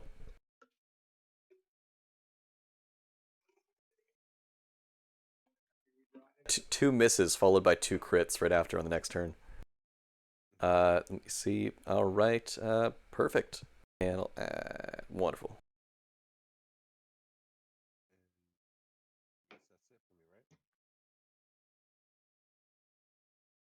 Can I defend, like shield or something? There is like dodge actions in that, but that requires you to use your action, which you use to attack. Attack. Okay. Then yeah, I guess Uh, that's it. if you have any more movement speed left, you can run away. But while you're running away, anyone within 5 feet of you can stab you in the back. Yeah. No, I'll stand my ground. You got it. Hell yeah, stand your ground in front of this terrifying guy, Mr. Oryx.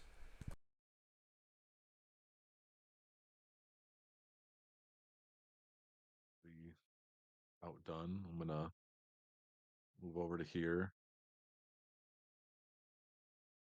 Let's see. There's a lot of enemies.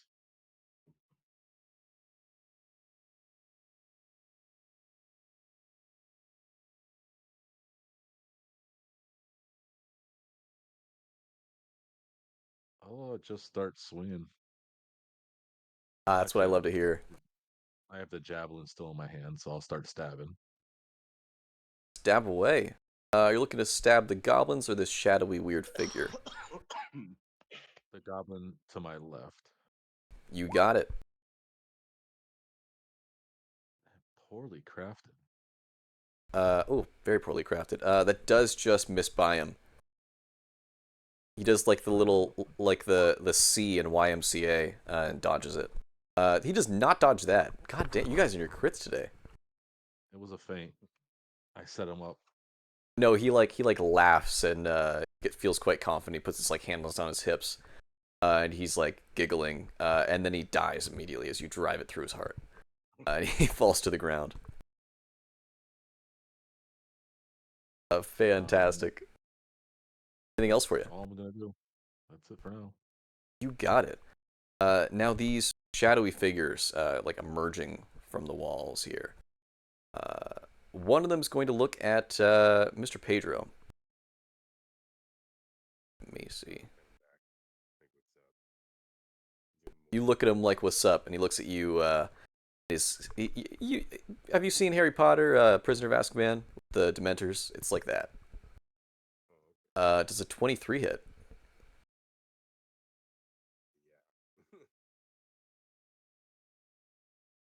All right. Let me see.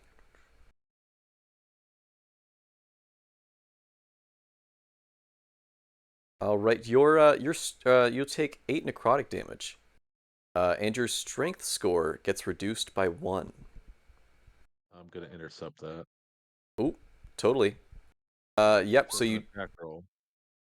It is. Yeah, you can take away that. Oh, I didn't realize that was a GM roll. Damn it. Yeah, I gotta fix these guys too. Yes, you do not take that 8 necrotic, but your strength score does get reduced by 1. Okay. What I do with that? How do I mark that in here? I'll keep track of that strength score for you. Don't worry about it, and I'll modify it myself after. So right now yours is 18. Beautiful. All right, I'll keep it on my notes. I took damage, right? So what should I take?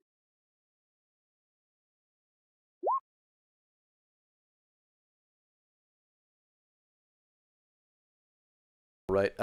Now let me see. Another one of these is gonna pop out and look at Oryx. Oh, sorry. Yeah, you took no damage there. It was deflected. Okay. Oh, sorry about that. Yep. And this duplicate here, as it's called, is gonna look at Oryx, and Oryx is gonna give you a big old stare.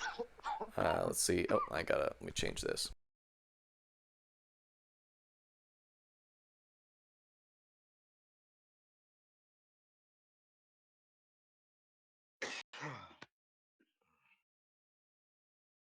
All right. Let me see. Beautiful. It's gonna give you a little strength drain. 20.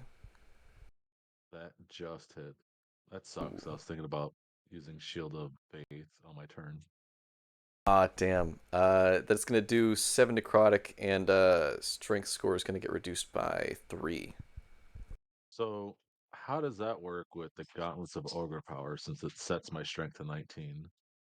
Does Ooh. it just reduce my normal strength, but it still stays at 19?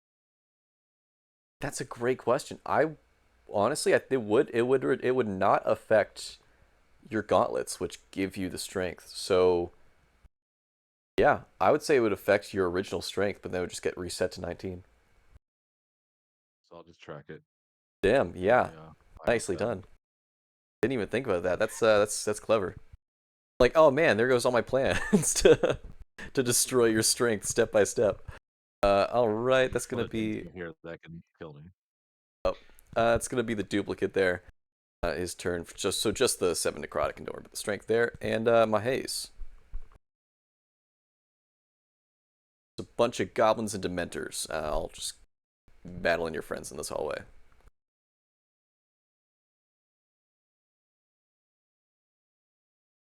Let's see what I got in my bag. Tricks. I think you're muted and I can hear you through Orlando's mic.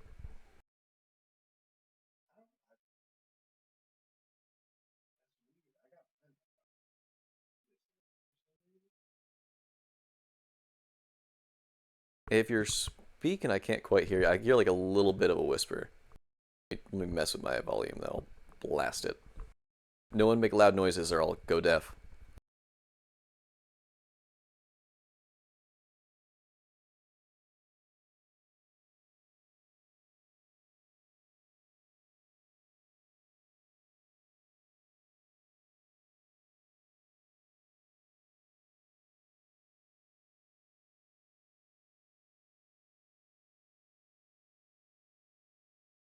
I think they're in the same room together.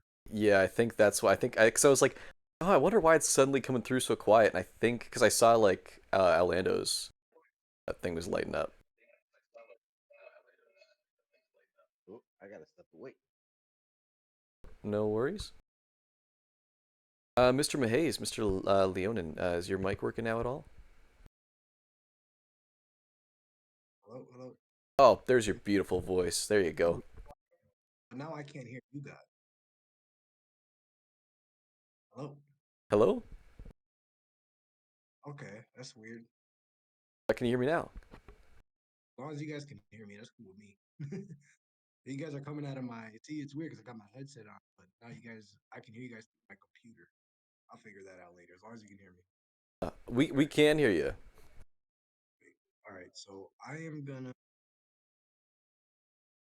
use.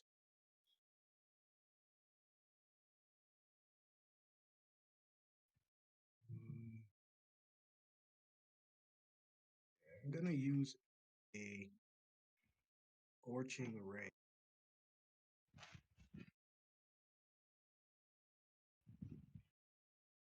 So I'm gonna target. Is there a way I can show you who I'm gonna target? You can ping them if you like. If you have to like hold down your click, it makes a little circle. Oh, okay, okay. So I want to use. Yeah, I'm gonna use flaming sphere, Ooh, cool.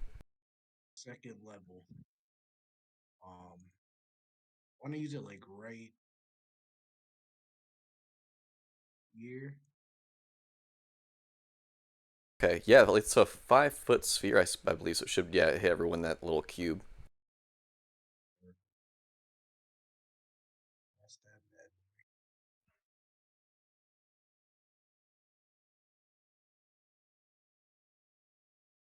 Let me see here.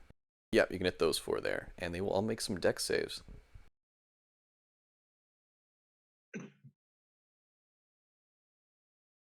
We got one failure, two failures. Oh God, let me see. Four failure. Yep, okay, yep, that's all failed. Oh, Nicely good. done. Two of the goblins drop dead, burning into turning into charcoal and ash. And the two bugbears behind them seem quite hurt. All right.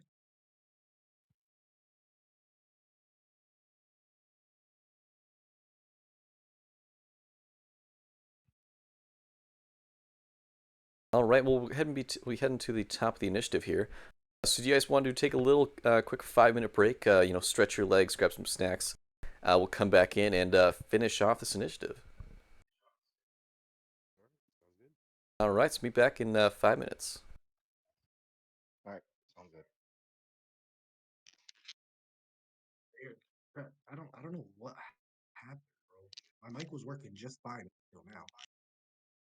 I don't understand what happened. Right now, I'm in the privacy settings and microphone because up earlier. So hold on, let me put mine on mute.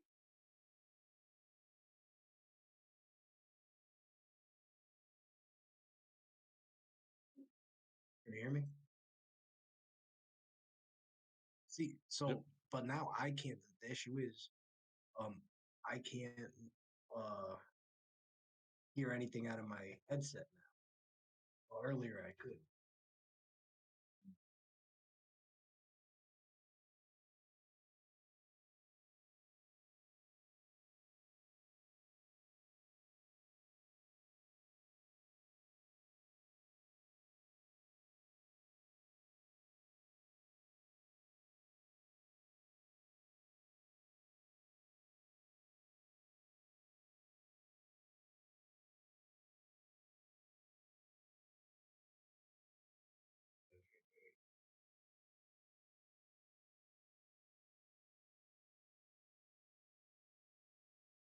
I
think it might work now.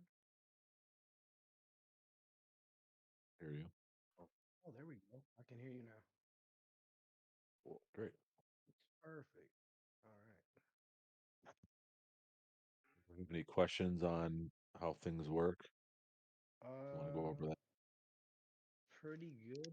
I think we just need to figure out how to get the thing working for Eve. I can barely hear. Yeah, I could. That also. She's very low. I turned his But volume yeah, we up. can fix that. Yeah, if you right Yeah, because click we him, you can. can max it out. But Oh, okay. But yeah, we should probably try to meet up with everyone this time. But yeah, oh yeah, yes, we can put him up. Yep. I can also Just for show you some helping things him on out. roll 20. Make Mhm. sure that because I still, it's nice to not have the reference the D&D Beyond log because I could tell you as a DM, you already have enough windows going on. You don't need another one to track the rolls. It's nice to have them show up in the chat window. Yeah, So 'cause I don't know if they have a Firefox extension. The only one I've heard of is the one for uh, Chrome, which is they Beyond 20. do. They do have a Firefox extension. When I downloaded that today, it said because I looked it up when you put it in there. I looked up Beyond 20, and it said that there is only two of them available on Chrome and on Firefox. So there is one on Firefox. So I'm guessing that's why it's not showing up. So is it active? Because his rolls aren't showing up. Do you see them in the That's the thing. I don't know D&D if he Beyond knows how to log? But activate it. I'm not familiar with Firefox, so I'm not going to be of any help there. But I imagine it's similar to Chrome, where you go into the settings in the top right corner and you can turn it on. I just prefer personally using the roll 20 sheet because, especially for like his character, he can toggle rage on. So when he rolls, it'll automatically add the rage modifier and Oh, that's double up the nice. dice when you crit. So it'll just, you roll once and it just does all the stuff Yeah, for it you. adds everything in there. That's perfect.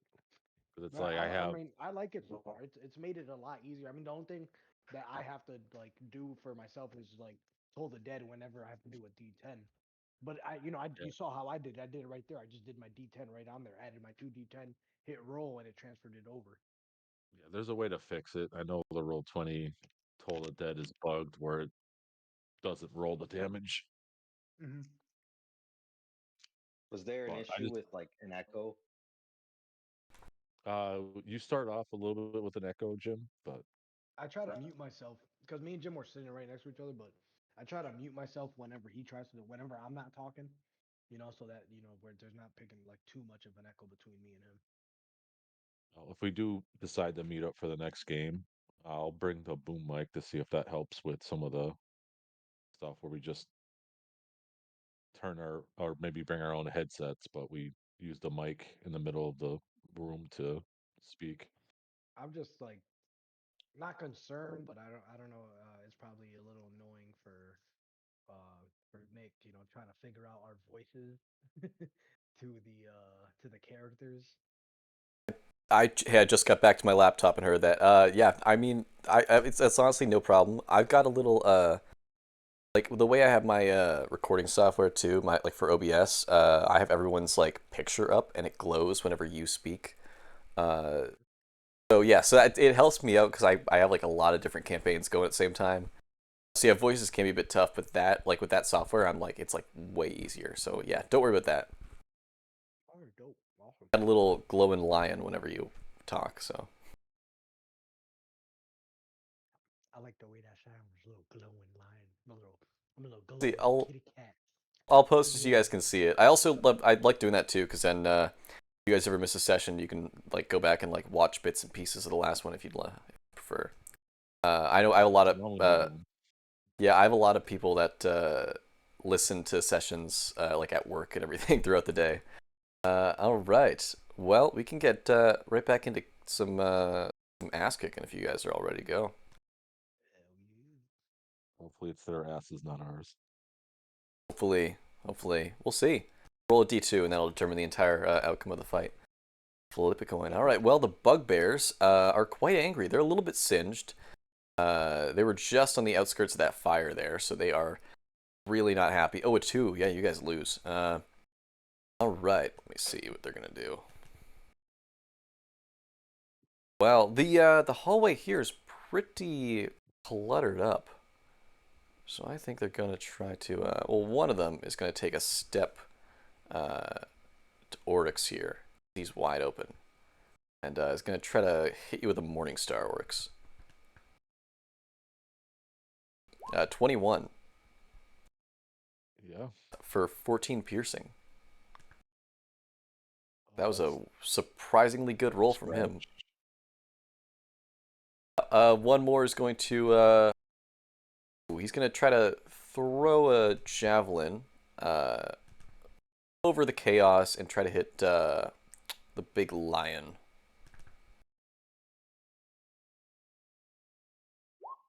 All right, Mahaze, it's only a 12 there. That's a miss. Whew, whiffs right past you. But there's now a javelin on the floor next to you. That's going to be the two bugbears, Mr. Aulando.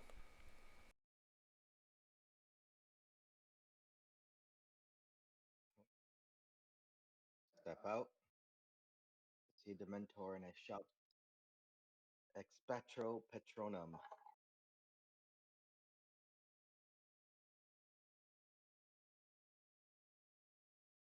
And Ooh, a guiding bolt in the shape of an owl flies out towards the mentor guy. absolutely. Is that just towards the top one there? Yeah, you got it. Is that both? I see two guiding bolts there. No, I accidentally clicked it twice. That's all right because 14 hits, so don't worry. Yeah, no worries. Yeah, that's some good radiant damage. These guys really don't like radiant damage, and for that reason, he poofs into some black smoke, and a little bit of what seems like ash kind of falls on the ground in his place. He dead.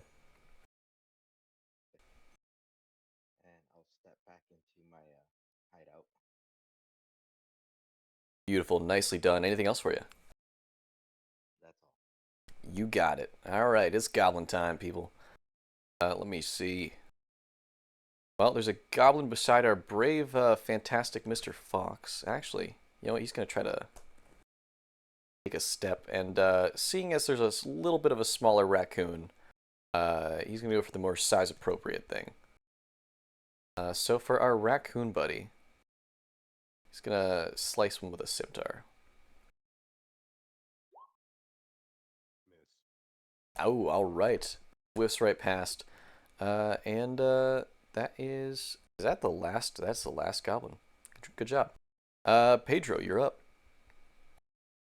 Okay, I'm still raging, so I'm gonna swing at the one that attacked me. This one. Goblin, Mm-hmm. you got it.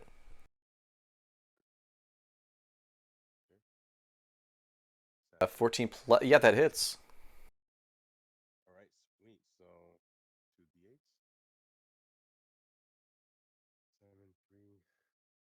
Just the 1d8 there, because it was only a 4. If it's like a crit, you get to double the dice. Oh, okay, okay. Uh, Got it then. Nice job trying though. Actually, that first d8 takes him down. Oh, sweet. Goblins are a bit squishy. Yeah. So he's done. I guess I can move. You can move. There is a that weird shadow Right, creature that's it. Yep. to the south of you. Yeah. All right, then I'm gonna attack that guy. Ooh, absolutely. Go for it. 14. 14 hits. All right. So 28. Really? Well, let me see. I will add on. Beautiful. You slice your sword through it. You do see that as you slice, try to do any like slashing damage. Your sword does kind of make contact with parts of it, but it seems like semi corporeal. You slice through, seeming like the fabric on him, and like you can feel a tiny bit of pain behind his eyes, but it does not seem like it affects him all that much. Okay. Anything else for you? I believe that's it for my moves, right? Yeah, you can do some movement if you'd like to move away from him, but yeah, you will have like an opportunity attack. No, that's it. I'm done. You got it. Playing it safe, smart. Mr. Oryx, you're up. I'm gonna drop the javelin because it sucks, and I'm gonna pull out my battle axe and then try to cleave this bugbear in front of me. Absolutely. Yeah, you've had fun with the new toy, but old reliable. Uh, yeah, 25 does it. That's a solid hit for 8 slashing. I'm gonna swing it the other way and hit him, hopefully. Beautiful. 22 does hit for a nice 7 slashing damage there. He's wobbling. He is not too steady on his feet, but he's still up.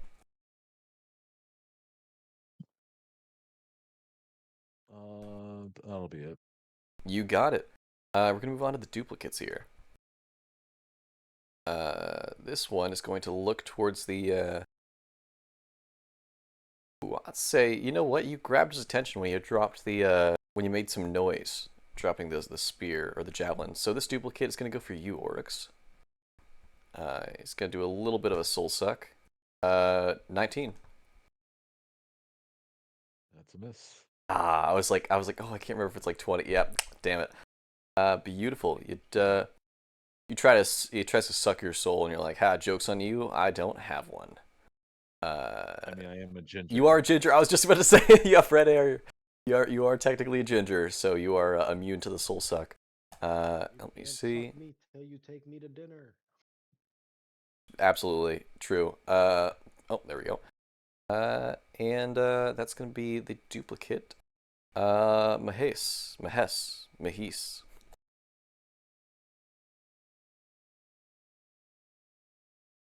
Okay, my turn. So what we got? We got this guy and this guy. I'm gonna move here, and then I am gonna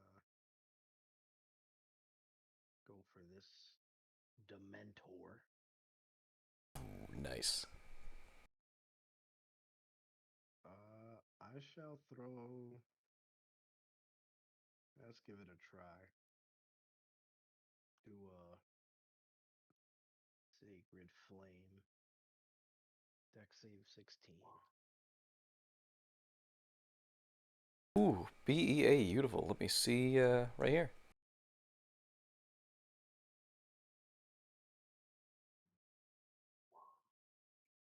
Oh, he does not save. He rolled a 6. All right. Nice. 11 radiant. You know what? He does not a fan of radiant. As he just bursts in a little explosion. He dead.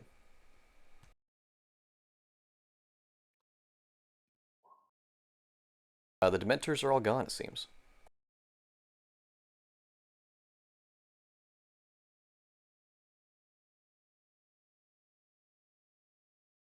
Yeah, fist pump away. Anything else for your turn? No, that's good. That's my turn. Absolutely. Well, we've got some bugbears here that don't really know when to give up on a fight. Let me see. One of them here is going to go for Oryx, the one that's on his last legs and wobbling, and can't really walk anywhere else. He's going to try to smack you with the Morning Star again. It's a 19. Oh, come on. They're real So good, but close. not that good. And the last one here is going to take a step. Uh, he's going to take a step right here at the big guy, Mr. Lion. That's just calling his name. And you see, Mahes, you were going to get a Morning Star swung at you, but he rolls an 8, unfortunately. Fortunately, he misses you. That's the last thing I wanted to hit you. Yeah, it's just an 8 there. Bugbears are kind of sucking right now. Mr. Orlando. Gonna step into the hallway.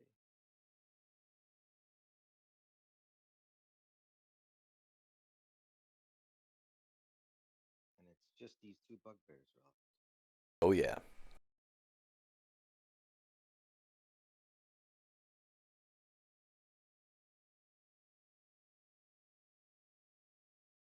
I'm going to use command on the bugbear in front of Mufasa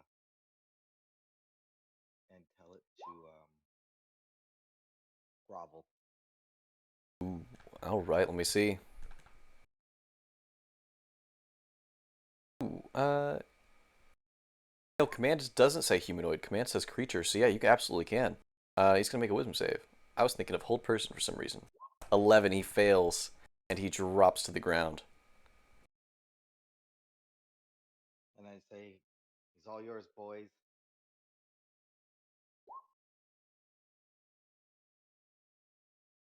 And I end my turn.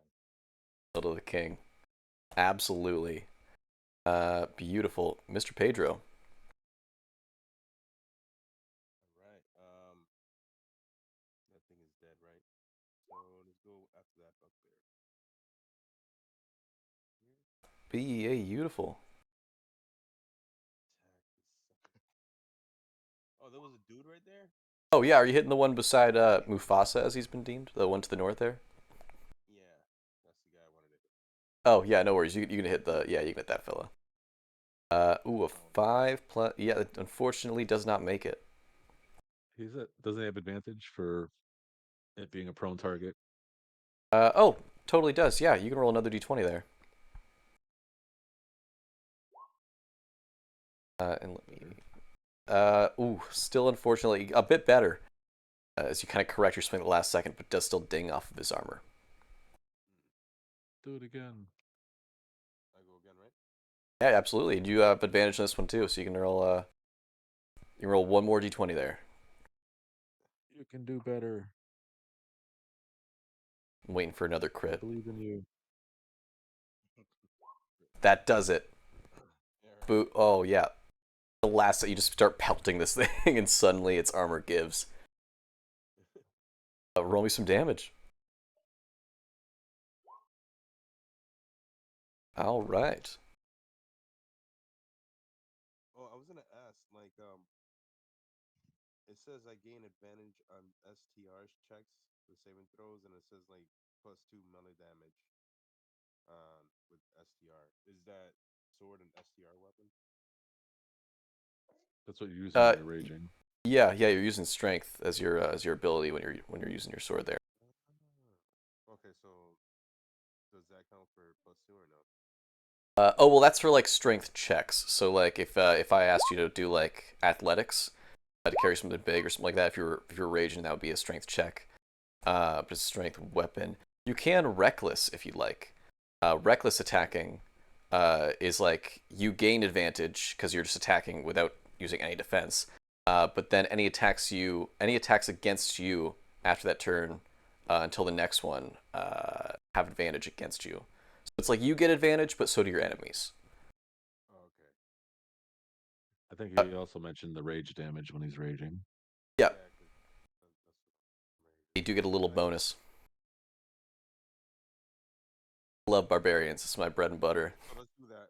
I'll do that. I'll do the reckless attack then. Finish this off. I mean, you don't even need to against this one because he's already on the floor, so you've already got that advantage.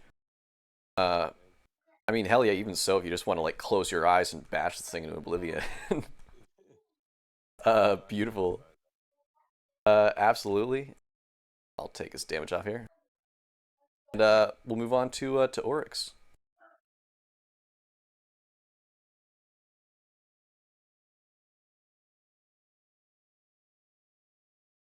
Decisions. I'm gonna keep attacking the one I was facing. So the one to my left. One to your left does look worse, and not just an Let's take a ugliness. look.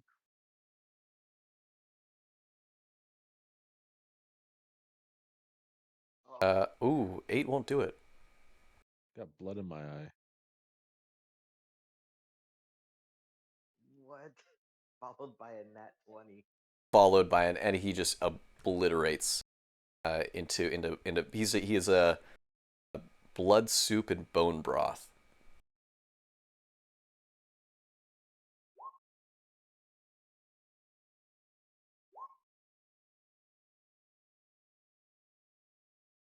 Ah, beautiful.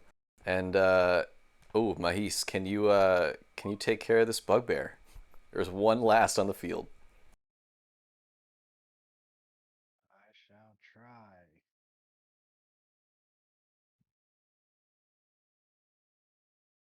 This guy's got damage on him, right? Oh yeah. Yeah, he looks pretty beat up. He's also laying on the ground. So you do have advantage. So I'm gonna use Pull the Dead Wisdom 16 save. You got it.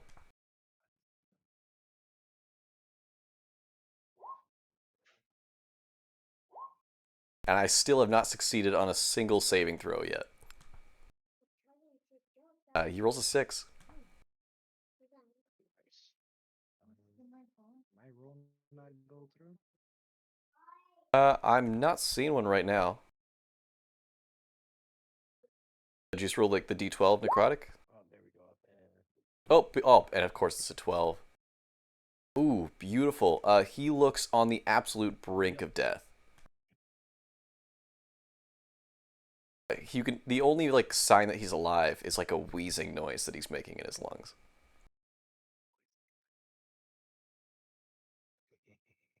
And then yeah, that's my turn. Ooh, all right, we have the bugbear's turn. And he is on the ground like coughing up blood and he just drops his weapon completely and puts his hands in the air. And he says, "Please, please no kill, please. Please no kill." And I say, I won't kill you, but you gotta give me information in return. Yes, yes, yes, information. I big sorry, I, Who's in charge around here? not me, I peer pressured, Peer pressured by who? by Borg, Who's Borg's boss? Borg boss and Morg, Borg, then Morg, then Dorg, then Jorg. Okay, a lot of orgs. I get it. So what can you give me in exchange for your life? Uh, I, dance, good. Not now because bleeding out internally. I tell you about dungeon. Okay, go ahead. Tell me about the dungeon. Uh, dungeon, big, goblin, small, bugbear, medium. Uh, north, vampire, grr, mean. Uh, don't like. Uh, um, um, huh, huh. one sec. Me thinking. He like kind of like he'll start to peel himself off the ground, and try to stand up. Uh, Undertaker. Undertaker, vampire, bad. Vampires are the Undertaker. Me, Xanathar. Xanathar, good. Xanathar, me, happy. Xanathar. Okay, Xanathar's a good guy. Xanathar, me, best friend. Okay, where can I find Xanathar? Xanathar, inside here. And he like points to your heart. What the hell does that mean? My heart? Xanathar, everywhere. Is he a god you worship? No, he just really cool. Okay, okay. All right, Xanathar well, what do we exists. do with this bugbear? Xanathar exists here. And he points to his head. Well, you know my thing. I like defecating on things. What do we do with this bugbear? We let him survive? Yes, we let survive. Firebolt Yes. as I Yes. cast firebolt. No, no. Yes, we certainly. Oh, fuck. And the last words he lets out of his mouth are "oh fuck" as he sees like your hand like becoming like red with embers. And dude, Uh, and you know what? You guys are cornering him. Yeah, I'll say that yeah, he'll just die. It's terrible. You just burned that man alive. Oh fuck, and then just explodes into fire and ash.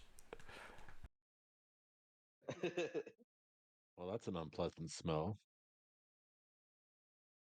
Doctor Femur kind of like walks up behind you guys and goes, now I wasn't really too emotionally attached to him, but dear lord, that was gruesome. Anyways, thank you for clearing out the infestation. He expended his usefulness. Ah, yes. Well, that was only a mere fraction of the those pesky goblins and bugbears. Many of them roam these halls. I would say you probably dealt with about a quarter, if not much less. So, Dr. Femur, I have a question about this. What was his name? Xanthar? Ah, yes, Xanathar. Xanathar. Yes, him. Who is he? You know what? I'm not really entirely sure myself. A lot of these creatures seem to be under his control. It's a popular name around here. Are you under his control? Me? Oh God, no. I'm under my control, Doctor Fema. I mean, from there's legends of what I hear. Every now and again, I hear some mumbling through the wall about his big, beautiful eye. Okay.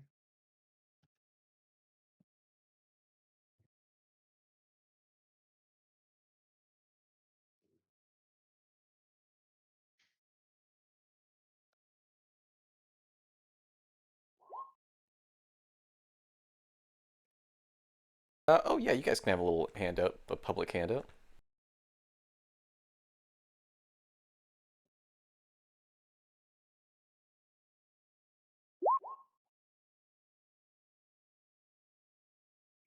So, Mr. Femur, what do you do with all your money? I don't imagine you spend it on food and drink. You know, nobody's ever asked me this. No, food and drink are not really my thing since I became a skeleton man. Uh, Honestly, I really have no use for money. It's just one of those kind of nostalgic things. Keeps me going. I also just like how shiny it is.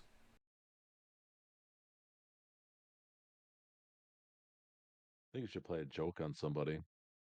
Next time you see somebody coming down the rope, you just lie there with two gold coins in your eyes, and then you jump at them right before they grab them. Ah, this is actually a really great idea. Wait, one second, unrelated, but I'm gonna go behind this corner for a second.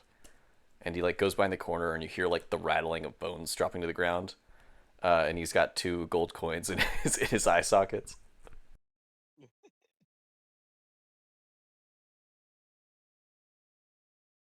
The bones are kind of like spread out on the ground too. Like you know that he just completely disassembled himself. And the skull goes, psst, hey, psst, hey, over here.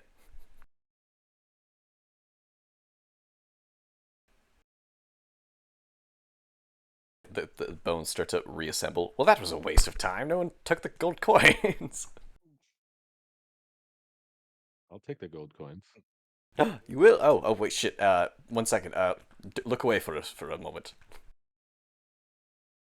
He turns into bones again. He like turns into like loose bones and puts the gold coins on his eyeballs. Oh, look, gold coins. Ah! Oh, I got you. I got you so good. You know what? I really am having fun. You keep those gold coins. Hey, look, I spent the exact amount for the tour now. The exact amount. Ah, well, you can't blame a guy for trying. I mean, most of the fun of getting paid is the bargain.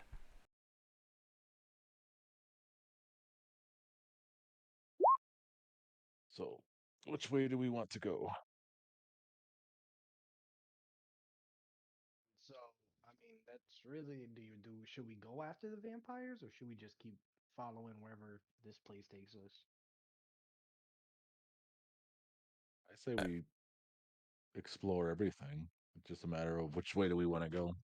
All right, so these guys came from the left. You just want to check out what's over there? Sure. Yeah, you Do we notice have Flush out to? the rodents. absolutely. Yeah, you see that Dr. Femur kind of stands in the center of the as you guys are talking about where to go, and he stands in the center and like he takes his left arm out of his socket and starts pointing it with the pointer finger out, and he points it towards the north. He says, "Vampires," and he points to south. He says, "Goblins and the like," and then he points west and he says, "I actually don't really know. I haven't been there often. Goblins, maybe." So I asked, I think what's that's a to the fair right? guess. What's to the East. east? That was where we came from. Took a big hit to the head there, did you? It's easy to get mixed around down here. I understand. It is. That's why we paid this glorious tour guide, right? Oh yes, me. Absolutely. Uh, All right. I have a question for you. Why didn't you help us fight? Did you not have the guts? oh my, that was good. That was great. That was great. In reality, I've never been too much of a brawler. Also, have you ever been hit by a bone with no muscle behind it? Uh, doesn't hurt. Doesn't really. It might. It feels weird. I can gross people out. You know. Have you ever touched like a bone? It's gross as hell. It's all weird and dry. Anyways, not a big fighter. I did like the guts thing, and I'm going to use that later. By all means. Torpedro, would you like to lead? I'm a little bit hurting, so I'm not too ambitious to be the first one All right, which way we down going? the hallway. South or Need north? some healing. I can help you out. I think I'll be okay. I'm just a This way? little bit hurt. I can heal myself too. I'm not feeling myself. All right. So which way I we know how to going? explain it. I'm a little bit drained, even though I don't feel any less.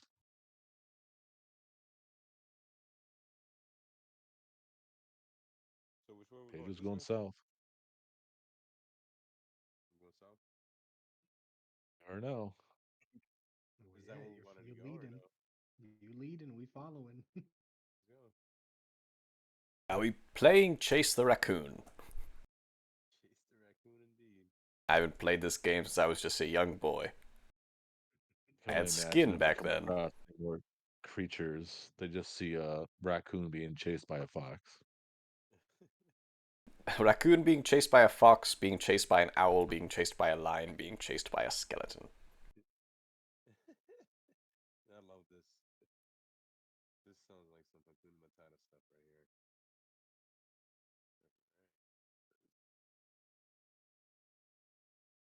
Corner.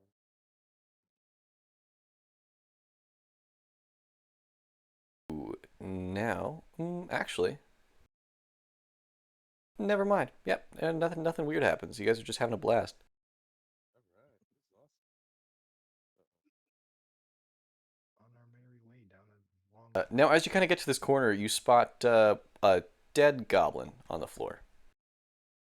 There's How a many dead hands? goblin here on the floor, guys. Don't trip. Uh, the dead goblin's got 2 hands. He's right here. Oh, Okay. I You see inspect that them. he's got like a bunch of like hammers on him and like a clipboard and like what looks to be like a poorly made like helmet. Hmm. And beside him were like a couple of shovels. does he have any loot? Can I like I Is want that a to like just construction crew? investigate around me to see if maybe there was like construction in the tunnel somewhere in this like corner. Yeah, absolutely. I would say without even an investigation, you can see that it does look to be like as you kind of turn this corner, you can see that it goes from this like kind of uh, like stone bricks. When you get to like here, especially like Pedro, you can see that kind of turns into like a tunnel, like a very makeshift, quickly made, more so ugly tunnel. Very much like a lot skinnier than the hallway you were going through. So I guess kind of skinny here, guys. Take it easy. Don't get claustrophobic. Can I investigate the goblin to see if maybe I found out how he died? Ooh, you know what? Yeah, I'd say you could. Roll a little investigation check. Guys, I'm not good at investigating, but I'm trying. Dr. Femur kind of looks over your shoulder and says, see, if I was, if he was Bones, I'd be really good at this." I gotta find Uh, I mean, we could flay him. and he's like, I was gonna say he smiles, but he's a skeleton. He doesn't have lips. He just goes, now you're thinking. Yeah. Ooh, it's hard to tell. Uh, you can't really see any sort of like cuts or slashes on him. so I just ignore it. Yeah, I'd say if you had to make a guess, it would be yeah. He does not look visibly cut up or like stabbed or sliced. All right.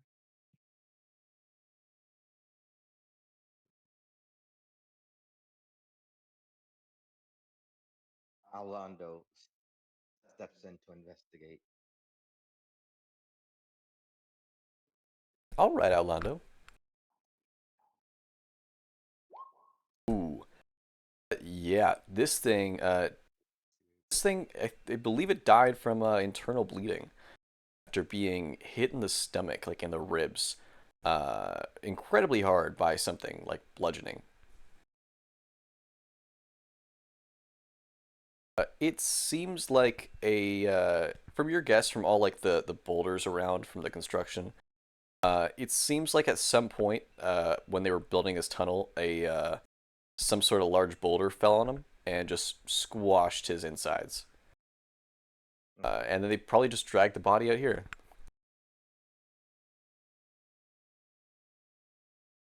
Poor So, guy. I'm just gonna fly over the dead body. Absolutely. Yeah, you kind of fly over a little bit, flap your wings, and some of the dust on his body kind of brushes off.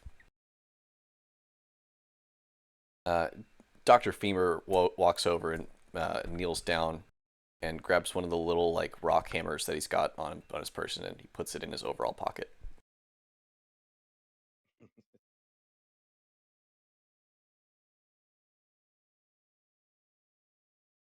Says, I'm a collector at heart. Through the tunnel are we going?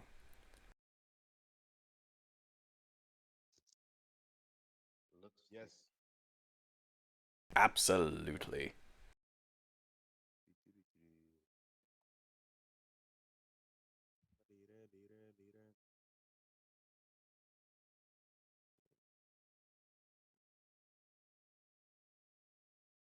All right. I ended up by the star. Absolutely. Now that star is actually a statue. So like half buried in some stone debris that looks like it was just like dumped from the making of the tunnel. You see there's like a headless stone statue uh, of a woman with large wings. No sword on this one. No sword in this one, just no head.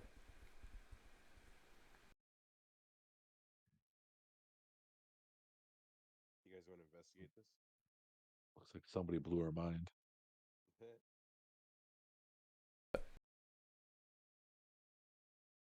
Yeah, you kind of have to like step over the huge amounts of rubble and rocks that are just like covering the ground.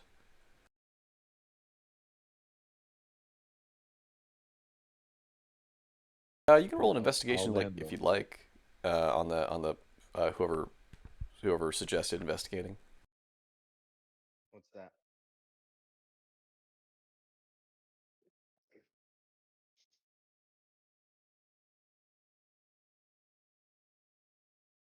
Dan saying anything? What's up? I have a joke for you. I have terrible investigation, so Is that the joke? No, Ha! no. Your investigation sucks. Ha Snape killed Dumbledore.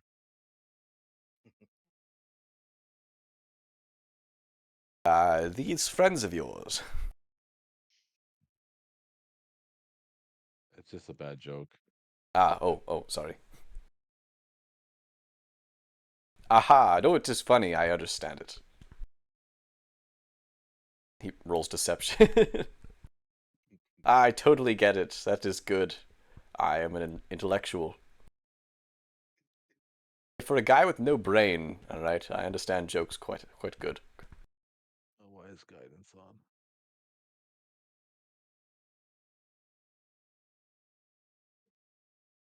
Doctor Femur looks at the statue of the winged woman with like no head, and says, "I wonder what happened to her."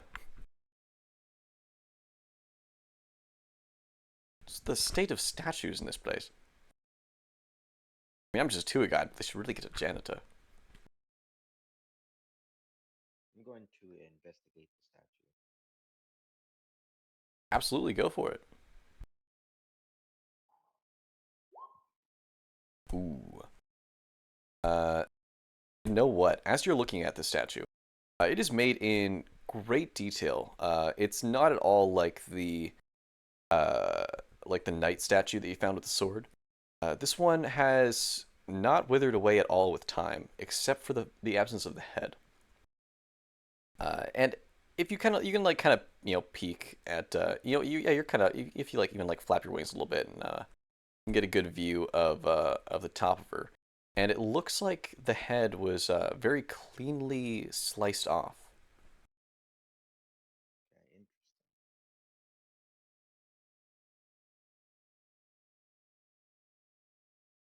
Um, am I able to identify if this is a statue of a known deity or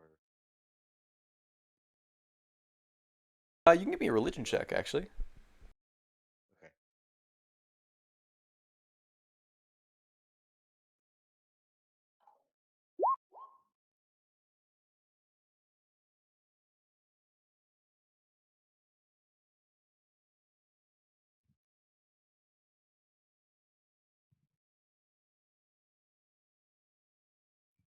Oh, there it is. Nine religion there. Ooh, it's hard to say. Uh, you know what? Judging by the armor and the wings, Uh, mm, it's a tough call. You know a couple of people it might be. I wouldn't say you'd immediately resonate with one. You just think it's some sort of angel figure, but no Since specific name comes to mind. since I'm standing next to him, seeing him just kind of contemplate who it is, can I do one too? You can do one too, or you can give the help action if you'd like. Yeah. You guys What just is it? contemplate it together.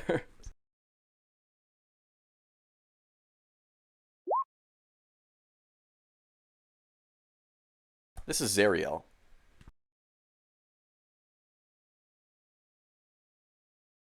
Zariel? Yep. Okay. Any idea who that is? That's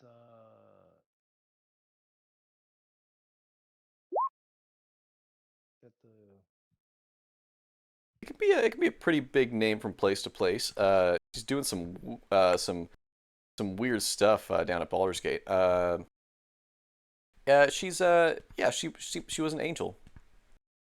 Just a pretty like well-known angel. Really badass fighter with a cool sword. Okay.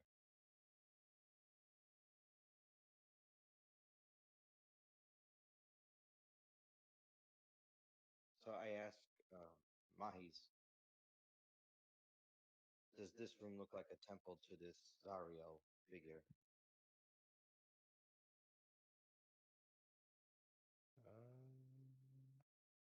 so I guess I look around. What do I see? Ooh. You look around. It's hard to tell because the rubble is like pretty high up in this room. Like small stones and some larger cover pretty much everything on the ground.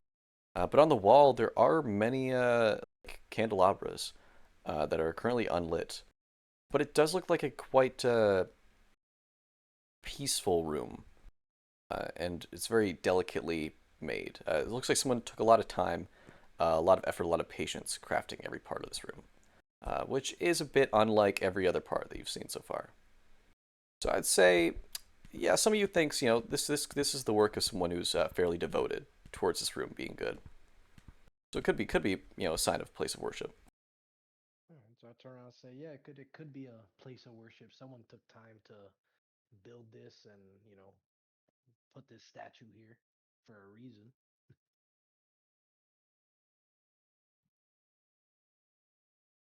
So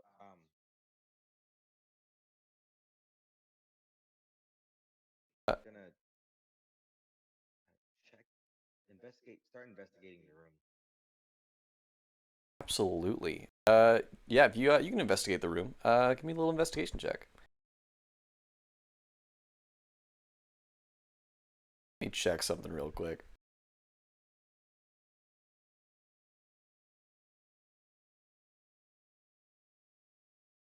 Uh, yeah, you kind of investigate and you're looking around, and you spot something in the rubble that doesn't exactly look like a regular stone. Uh, you identify it as the head of the statue. One of these rocks ain't a rock.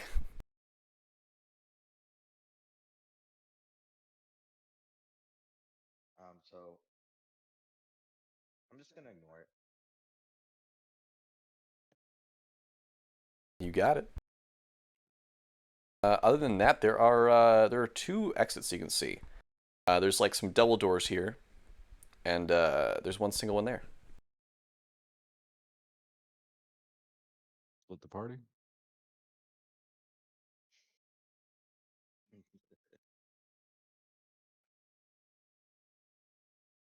So which way does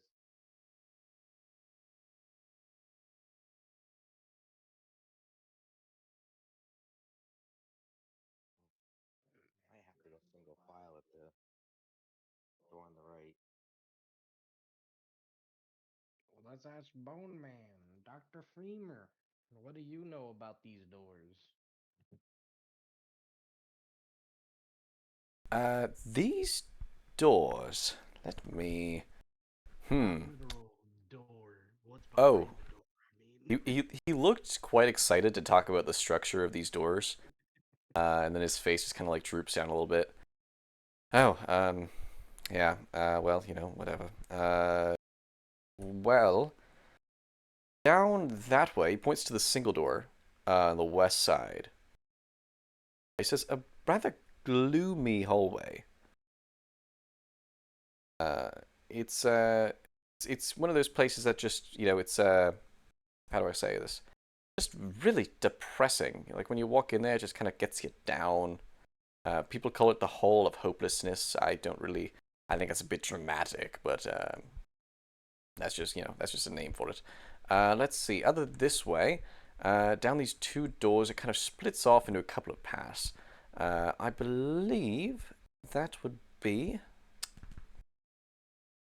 Let me check my compendium really quickly. You're looking at the. There's another hallway with lots of candles just burning really bright. It's quite annoying. Yeah, I don't even have eyes, and I just still don't like it. Other than that, there's a. Another hallway that separates into. I know there's quite a bit of goblins. So you've got, and he points to the single door, really depressing hallway. And then you got two more hallways on this double door side. One that leads to a bunch of goblins, and one that leads to a bunch of candles. So goblin, candle, sadness. All right, so which one, guys? Sadness, goblins, or candled? Candle sounds like a seance. Well, that doesn't make any seance to me. See, I can do them too.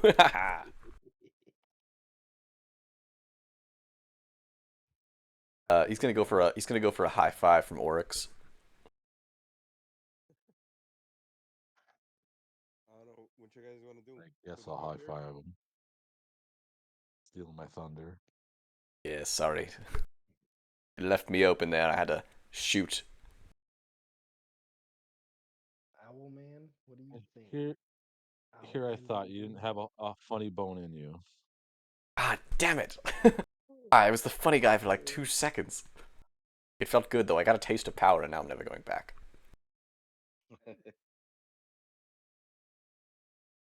Well, candles, sadness, or goblins.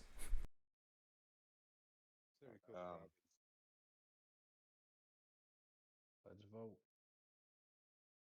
let's go to the goblins, I say. The goblins? Oh, somebody opened the door.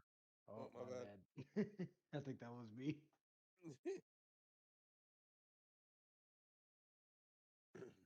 Well, we can Gotta open go it. for worse. Get a little breeze going in here. Ah, that's better. So we going in there? Goblins. Which one's the goblins? That one? Yeah, this one right in front of us. Huh. Two paths.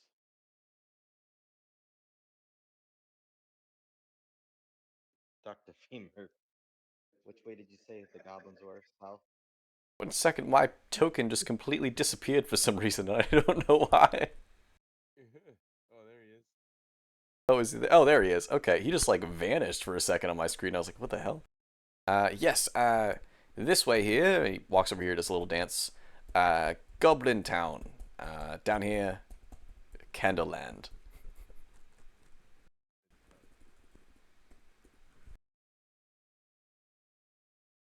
Here, goblins.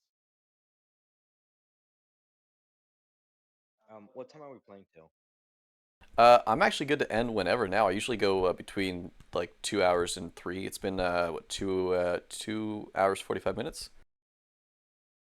We are actually gonna get into maybe a bit of a kerfuffle here, so this might be a good place to end it off for the night. Okay. Good. Right. Well, yeah, we can. I'll mark everything there.